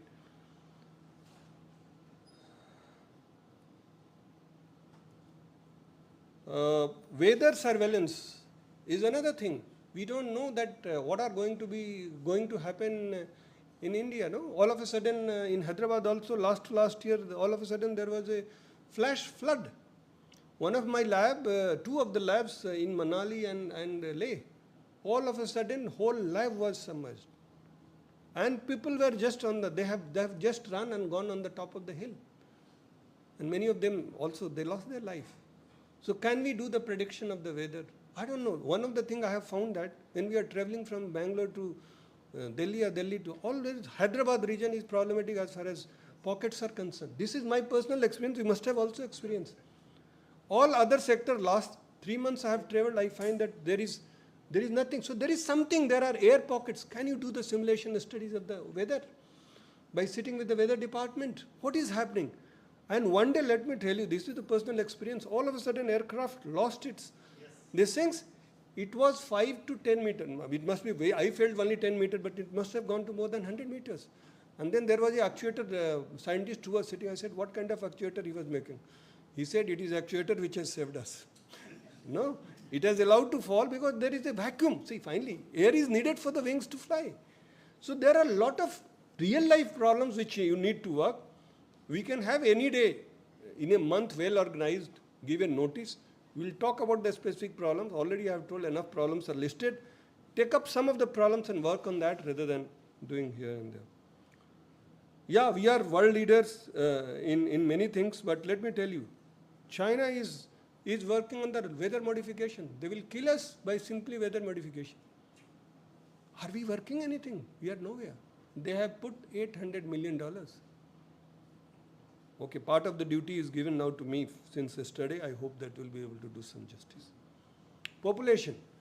Today, 60% of the population as per 97 was dependent on agriculture. And in 2047, only 12% will be there. That's good because unless the industry, unless the service sector comes up, agriculture self-sustenance will be an issue. We hope that we taper because rate of production has come down from 4.5 to now 2.01, which is not good for sustenance. Good for sustenance is 2.1. But of course, there are regions where production is more, where there are other regions where it is going down. But this is good news also because infinitely, monotonically increasing the population, it will not have sustenance. Women manpower, I have already talked. We must empower them. Yes, I don't know how many of you have stood that I will not give the bribes. Corruption, poverty, disparity, regionalism. I said 33 years I have worked. At least I keep on telling, I have never faced any difficulties working with anyone.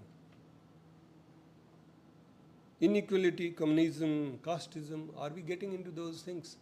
So it is everybody's responsibility to come out and go beyond that. No, if you are purchasing a new house, can you say that no, I will, during registration that I will not pay you anything? I did it twice. When I purchased 2 houses here, I wanted to see the face of the person who will demand me rupees. He did not demand. It is the person who was bribing are more responsible. Because my builder will go and give him something. I said, no, I will go and I will let me see how he is demanding. Basically, he was a good person. He stood up from his chair and said, sir, I have signed. So it's not that everybody is so bad. Of course, just few slides also. DRDO has done a lot of things. I told already that we have made up to 1.1 lakh crore worth of equipment which are getting inducted into the services. Next 10 years, we will make it sure that it goes beyond 4 lakhs crores. And our import is 5 lakhs crores. We hope that our electronic things, electronic fab lab comes up very nicely and we'll be able to do it. Lot of research area is there in the terahertz. Today I in fact sat with the professor also. They are also working in this campus.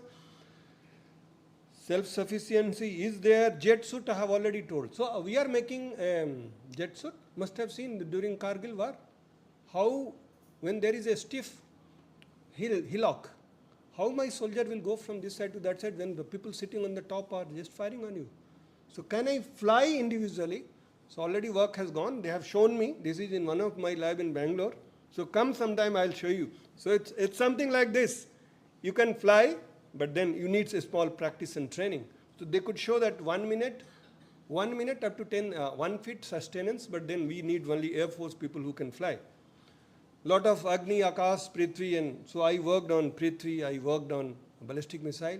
And it's something like, forget what you are. I never bothered that I am a computer scientist.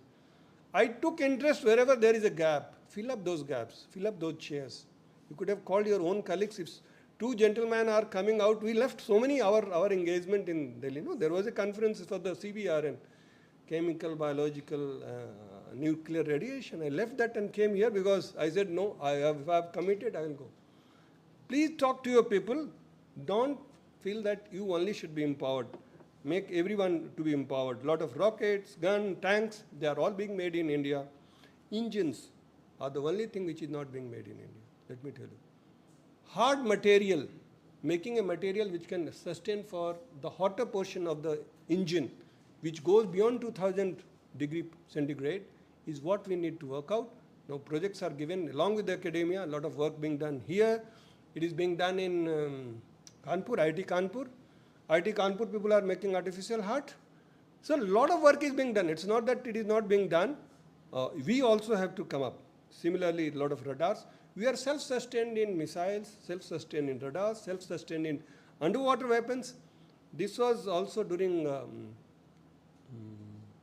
recently this is AVAX. You must be knowing about the airborne early warning system. These are the radars which sits on the top of the aircraft and it had to monitor everything, whatever is there in the air. Very, very challenging task, but they are all made now in India. On 3 aircraft supplied by Embraer. Now Boeing, we are doing it for 6 more numbers. We are making our own nuclear submarines, aircraft. So you can see DRDO with the 7,000 scientists. Out of that, you remove 20 to 30% who are not workers, who don't want to work. Once you get inside the government, you feel that you are empowered now to draw the salary. I think that mindset should get removed that I am entitled for anything. In fact, when I came here, I wrote the exams, all the things sitting in the same class and never shown that I am the project director, right? So I hope that message goes. Similarly, for underwater weapons also, everything is all made in DRDO and we are self-sufficient. Similarly, you must have heard about the Arihant. And so this was my first project, Arihant, ATVP projects, where 2 nuclear submarines are made. Similarly, these are the technology where researchers can put their efforts, simulations, digital twins, cyber security, robotics, unmanned. Today, bipedal robots, we don't have. Nobody else also in the world is really having that kind of thing, though a lot of videos keeps on floating. Can somebody work on the controls? It is a control and software, right? Quantum technology, a lot of projects have gone. Advanced computing, you are having a 11 petaflop, which is a high computing device available in India, in Hyderabad. Please utilize that. We will try to enable it, how it is made available, AR, VR. Lot of simulations can be done. And this is the fire from the Los Angeles. Save your environment if you want to be safe. So thanks a lot. We can interact. We wanted to spend some time with you.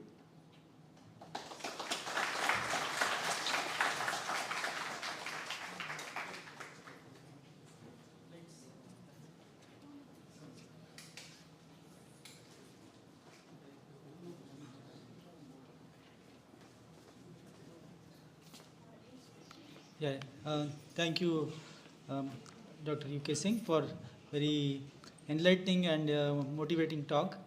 I should at this moment say that my first job was actually as a project associate for the project which is called as SWAC or AVAX, SWAC.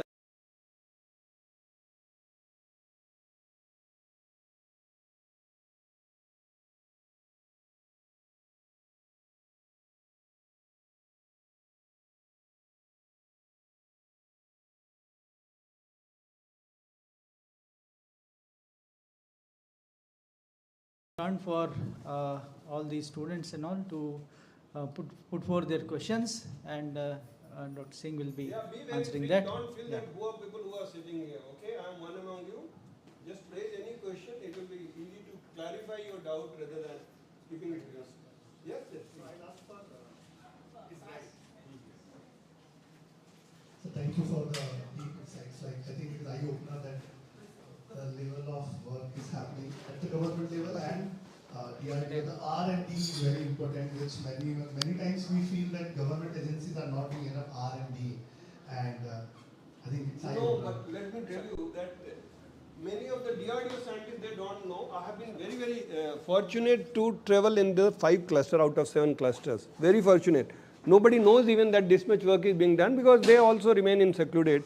But I think it helps. Please put up your question. And sometimes I even tell my team that it's good to show off in the right fashion. We should. We must. What we have done. We must. Exactly. So, sir, I wanted to take analogy of Israel. So, especially from the defense sector and thinking from the entrepreneur perspective, the maximum number of startups come from Israel. And they do come from Israel because there is a hands-on involvement by the government for all the people. Looking at the size of Israel in terms of population versus India, we cannot, I don't know what we can do, but what can government do to involve students, academia, population, some section of population in hands-on, because those who have got hands-on experience can be amazing technology entrepreneur, even for defense. For example, MVVs, I'm not saying they should be, but they have hands-on play. Now you are building a soldier support system. They are the soldier. After 5 years, how many of them I can convert them to be an entrepreneur, come out with a solution because they felt the pain point. So I want to take that analogy. Is there something government thinking can be done as a DRDO, as a government, to involve people hands-on who become the problem solver down the line? So let me tell you, today anybody can write a mail, it had to be responded. No, first thing is, we are never saying that you will not be able to. First thing, 2 things. Involving outside, try to understand that we are not looking only because some of the things are confidential and strategic. So what we are looking for is, today there are 15 centers of excellence. 2 in Hyderabad, there is all IITs are filled up. There is in Mizoram, there is in the northeast is being taken care. Bharatiya University is there. IIT Chennai is there. What I am telling is, all these centers are having as much facility as the DRDO lab has got. Today we are never denying that, no, why you are purchasing this. Earlier there was you can imagine, last 10 years, the people who are sitting on the top, they are having the tough time to sit with the finance. You can imagine that Finance Ministry says कि अरे अभी तक तुम research करते थे, now you are giving to earlier you were giving to IIT, now you are giving to industries. There is a clause 5.33 in the GFR where it is modified. I can give a research work to an industry. Over, full stop. Industry, how it is defined? If you are registered, you are knowing how do you call it industry. So today, this small number of people in the government cannot do all the work. There is a skill development. We take a lot of people for the project work. We take a lot of apprentices and they run in 10,000s, not that small numbers. Anybody can access me and certainly some numbers can be allocated at least in my 9 labs. There is no issue at all. First hand experience is that is what it is. Why I am coming here? In government, let me also tell you, since it is a public money, we have to write it, why I am going. No, you may not have asked, but then I have to write it. So my PS asked that, what should I write it? I say that, okay, for enabling the students and the academia to participate into the research job for the defense. So sentiments have changed. Directly involving into, I told, I have invited him to border par jane mein, nahi, like see, let me tell you, some of the borders you are not allowed because it's somebody will udhar se shoot kar dega, aap kya karenge? Fir you will keep on explaining. You are not allowed. Even my secretary is not allowed. I am allowed. So somewhere we have to get into separation. Going to the border is not needed. What is needed is go to the lab. All these scientists are attached minimum 15 days time to the border. And today in the chemistry we don't have a diesel which can run beyond -20 degree. Why don't we do the research? Similarly, these tanks, every time you have to switch on for the longer period of time, whole night somebody had to switch on, switch off, switch on. No, can you do some discovery? So a lot of things are there which can be done. We are doing lot of people. In fact, every lab is minimum having 300 to 500 students who are coming for the BTech and MTech programs.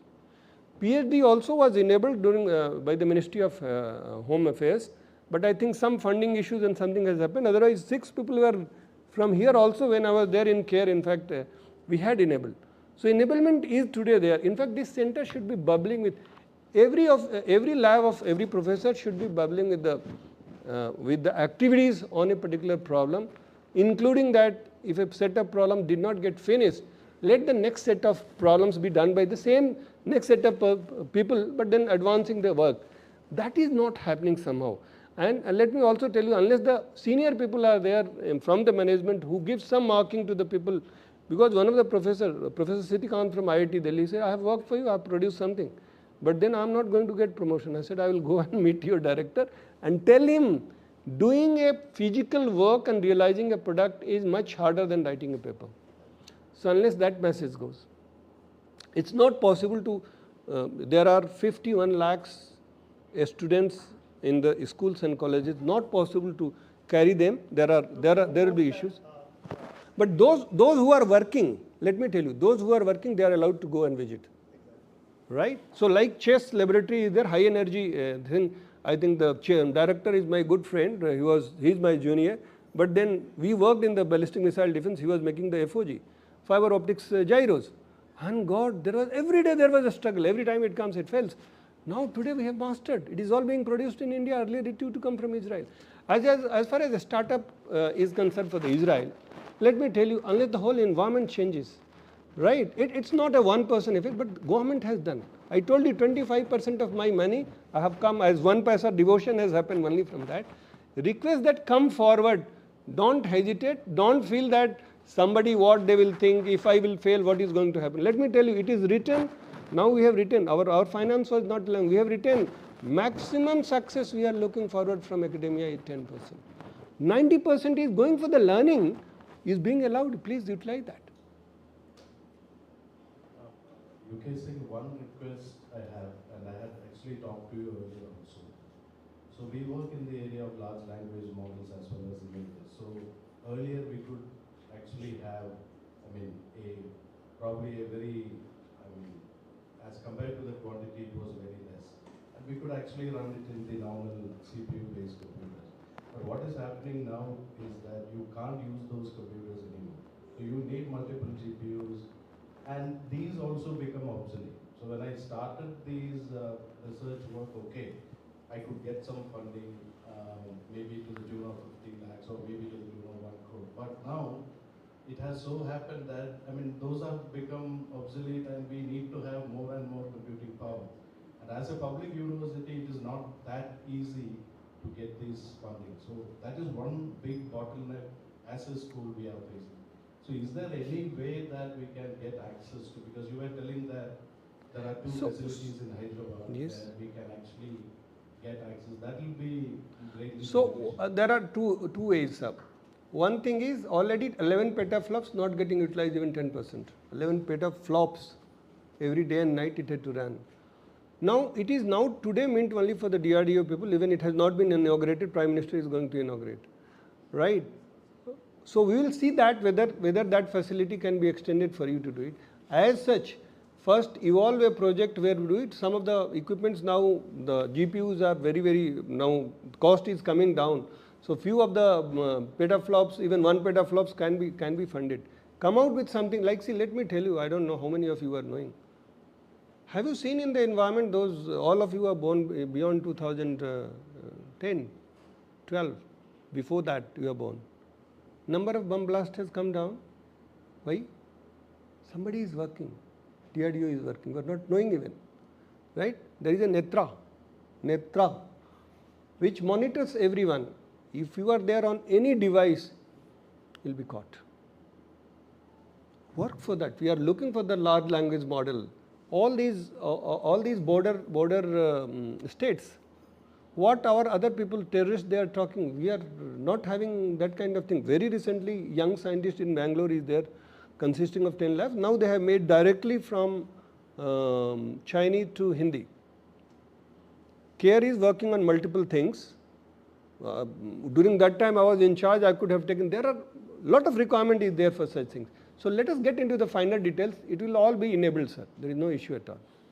I am there for still 2 years, 10 months, so utilize me.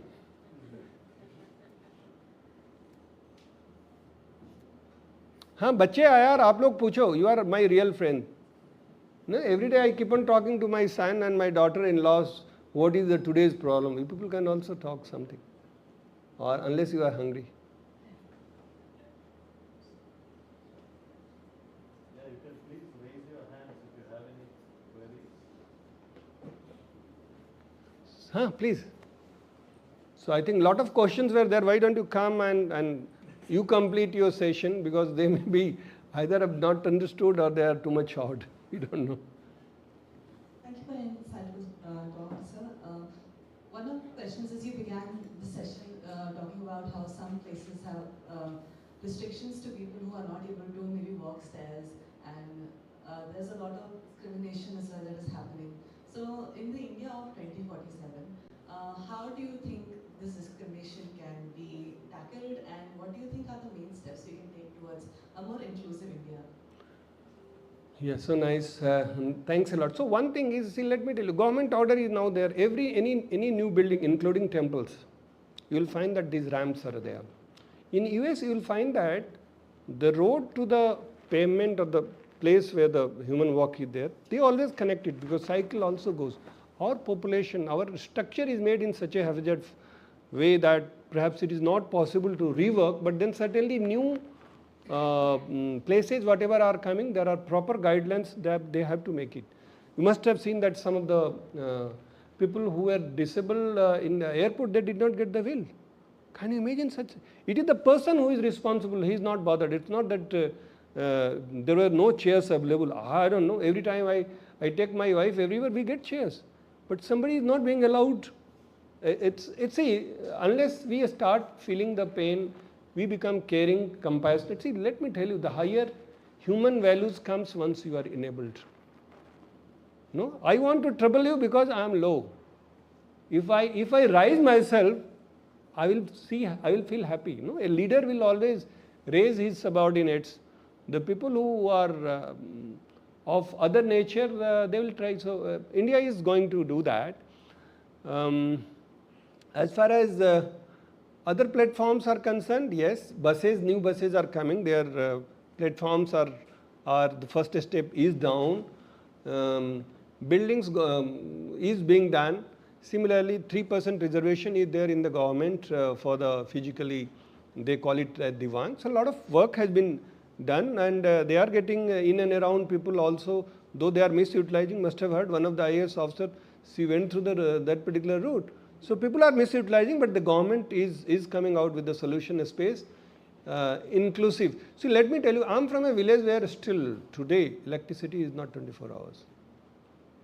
That village coming up to here, I feel this, when my father came to Bangalore for the first time, what was his first word?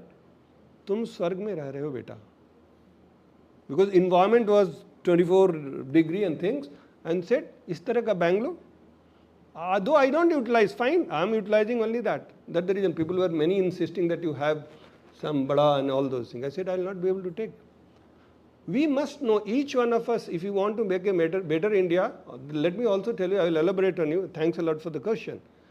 We must be able to go back to the Gurukuls where we should be taught how to stay in the minimum resource. This world has got a room. This whole earth is nothing but a room. Where the environment is limited, the absorption capacity has gone totally bad. So a lot of work is happening where renewable energy is coming. If we are able to convert seawater into bijli, I think that will solve majority of our problems. Vehicles, it has gone into grade 5, grade 6 and all those things in Delhi, but still Delhi is not able to do it. But that is what? See, is it that all these tube lights should be there on? I don't know. Can we make it automated where AI can be written where automatically other person is walking? Who is thinking? No, these bottles. Has anybody thought of why plastic? DRDO, DFRL lab in Mysore has made it a biodegradable things. Now it is going to come in market. 4 TOT industries has done. Let me tell you the kind of people, those who are enabler, they can move anywhere. That's the reason I'm telling that I must have touched more than 200 technologies. It's not because me, because I'm interested in anything which helps the institution, which helps the country, which helps the citizen. So I never drink this water. Today I had to take it medicine in the car, but no, we always put the glass bottles. Start catering and caring for your environment. I hope such people will be catered. Thanks a lot for the question. Lovely.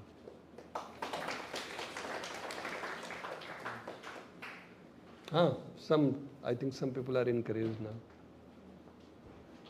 Thank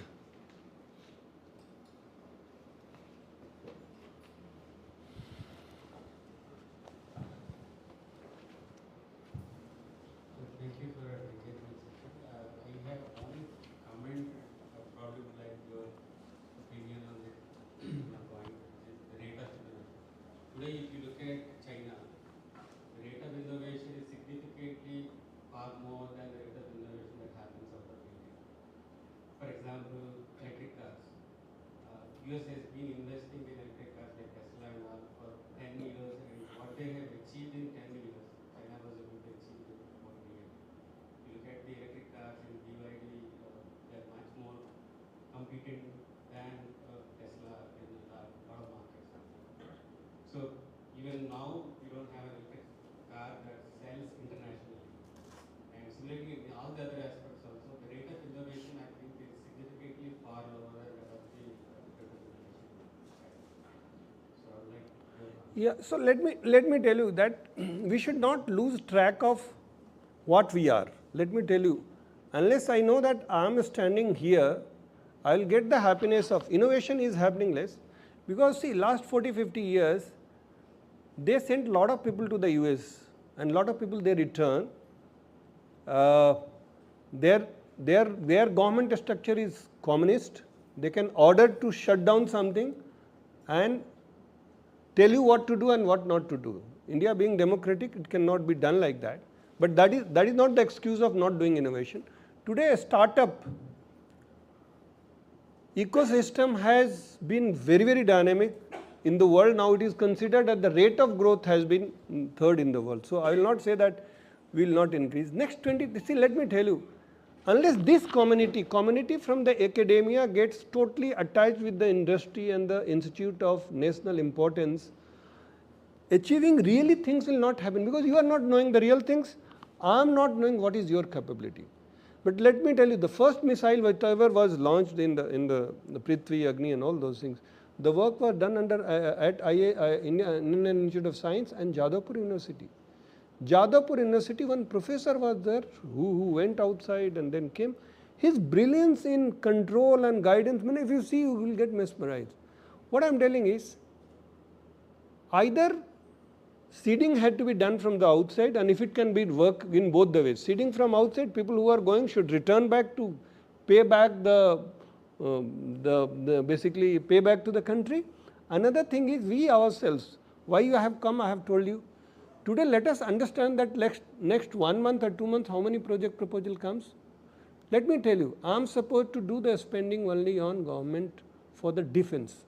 It must have the defense utility.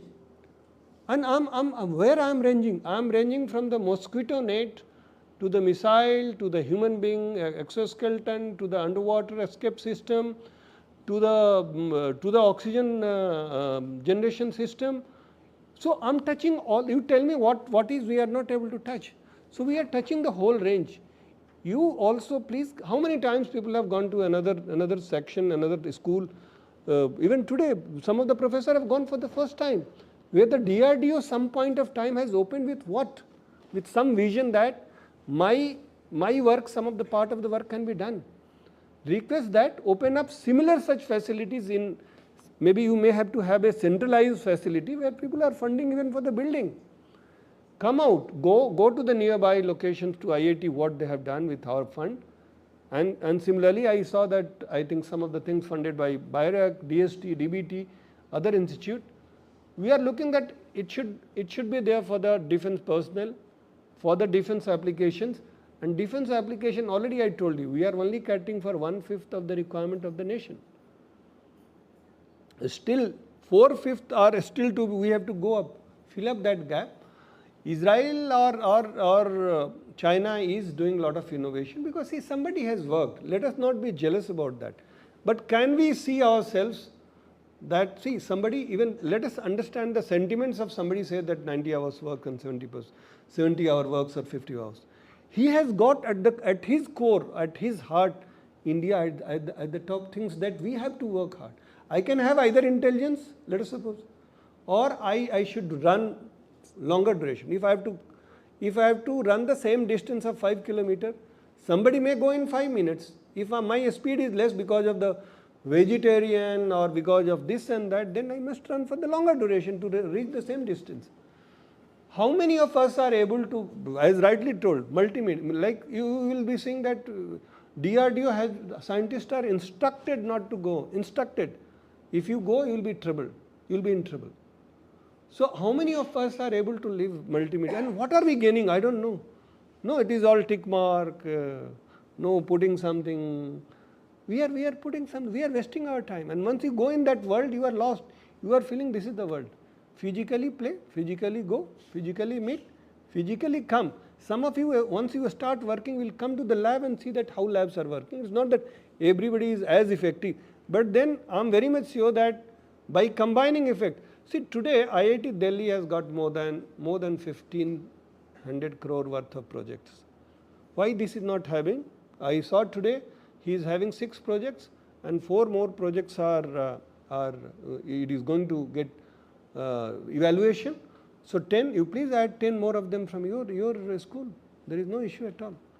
But then it will take some iteration. Let me tell you, first time iteration, you also have to understand us, we have to understand you, the scientist concerned had to own you, and be open for a small deliberation. Don't feel that ki ek baar mein, it will never be no, but certainly it will be repetition, revision and all those things. Never get bogged down by revisions and some comments. We all will be there next 20 years if we are working with the same pace. That is the answer. What is that?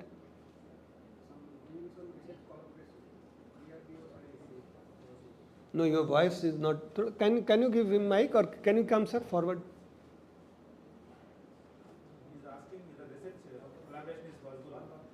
No, that is what. See, research collaboration, why I should do it with you? Let me tell you, let me be slightly more harsh. Why I should do it with you and not with another ABCD? Only because you are able to solve my problem, I will be able to do the research. So yes, people are doing, in the same campus people are doing.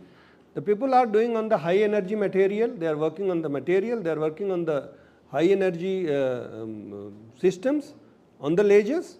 So they are working, so it's not that collaboration is not there. But first time you have to propose and I have to start building the trust and relationship. Now today why I am able to recognize him, yesterday had I seen it, ignored him. So yes, research is possible.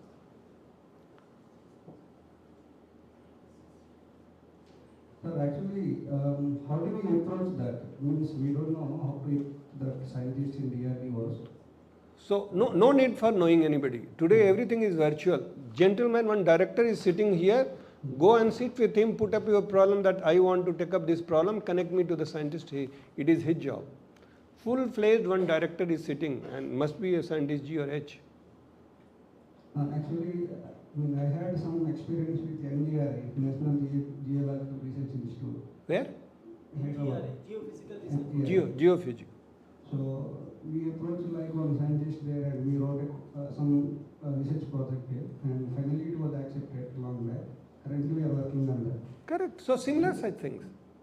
But we don't know that. No need for knowing a scientist. He will connect. He will connect. Once you sit with him and tell your area of work, already on internet there is a publication of so many problems under so many verticals. So there are 15 center of excellence under which minimum 6 verticals are there, like brain computer interface is there, high energy material is there. So you now choose which vertical. He will connect you to the concerned lab and concerned scientist. Today I have seen some applications like weather prediction. Yes. That we have discussed, Yes. Some sort of green technologies. So any one of the applications is interested. Yes. Area is infinite. You put your interest, see that what you have worked, what is your knowledge. See, let me tell you finally, as a India we have to evaluate, no? And today at least we are not in evaluation mode. Today we are more in grabbing mode, that I must pick it up from you. So it is easier.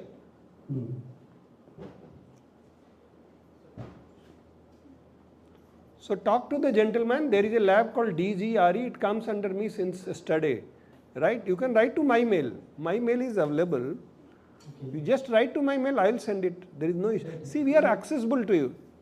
Sir, so the view of the time schedule. And last question perhaps we can have. Yeah. Sir, I'm Rohit. I have a couple of quick questions.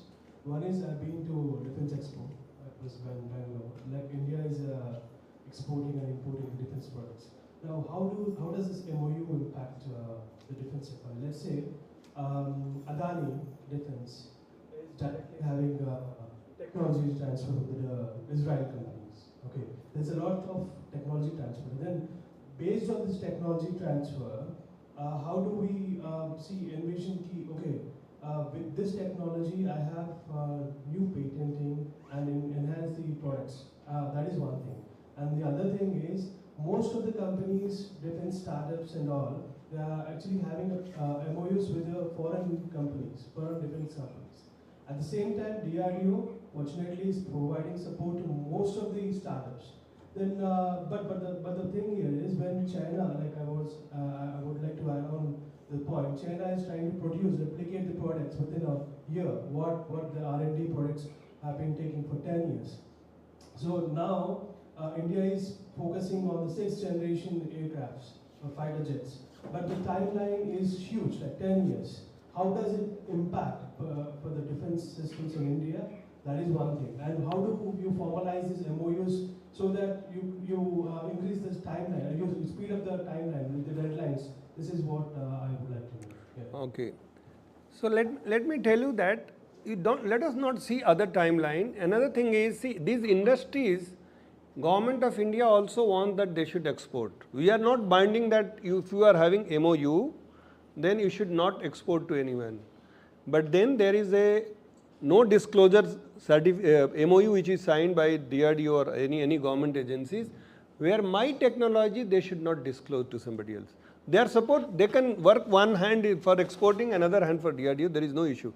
Try to understand, being democratic, I cannot, otherwise next day he will say I am employing 200 people, who will give salary for that if I have to stay only on your money?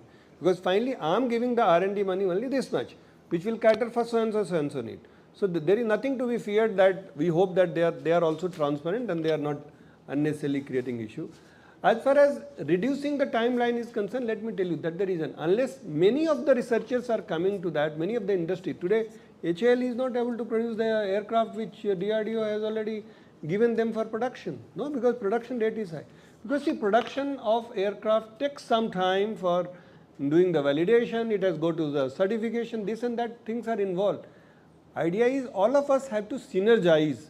Trouble is there will be some people who will say that no, you come tomorrow, I will not be able to do it. Is it happening or not? It must be happening that you are going for a paper for signature of your HOD. Does he sign immediately? He will say that he will come tomorrow. So this whole human factor had to get streamlined, and that will get streamlined over the period of time. Let us not understand and compare with somebody else. But today we are self-sufficient. Today we will be able to defend our country. And there are multiple mechanisms. It's not that Russia could not do anything with the Ukraine, right? So take the clue from there that only since you are having a weapon, you will boss around will not happen. There are many other mechanisms through which you can command, control, push yourself to the things. But yes, there is no doubt we all have to work, and we request that all the scholars should put up their efforts and be truthful to yourself and to your environment.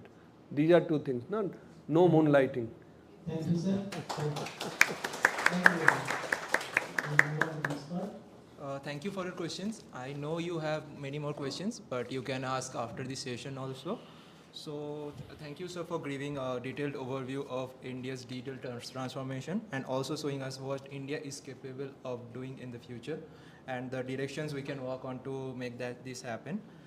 And now I request the Deans of Professor Atul Negi and the Professor Vineet Nair to hand over the memento to our speaker, Dr. Upendra Kumar Singh, as a token of our appreciation.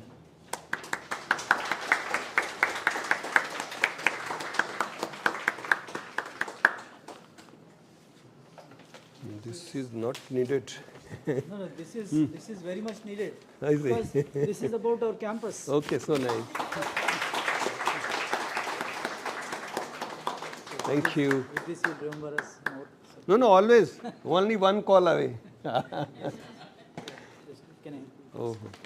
This is something else. I don't think it has got anything to No, do with this- campus. That is also the campus. Yeah. This is okay. Oh, T-shirt. So I can walk in my campus with the T-shirt. Yes. Yes. Thank you. Yes. So, Idea to myself for next time. thank you so much, everyone, for patiently attending this session. Okay. And we truly hope that you had a great time today and that you found the sessions to be enjoyable and enriching. As we come to close of this event, we would like to take a moment to thank everyone who put in their efforts to make this event a success. First and foremost, a sincere thanks to our esteemed speakers, Mr. Akshat Jain and Dr. Upendra Kumar Singh, for taking the time to share their invaluable insights with us. Thank you, Mr. Akshat Jain, for providing such an informative session and for all the guidance that you gave us. And it was very inspiring to listen to your entrepreneurial journey, starting from being an MCA student here to now leading SCIS Labs, a very successful company. Thank you so much, sir.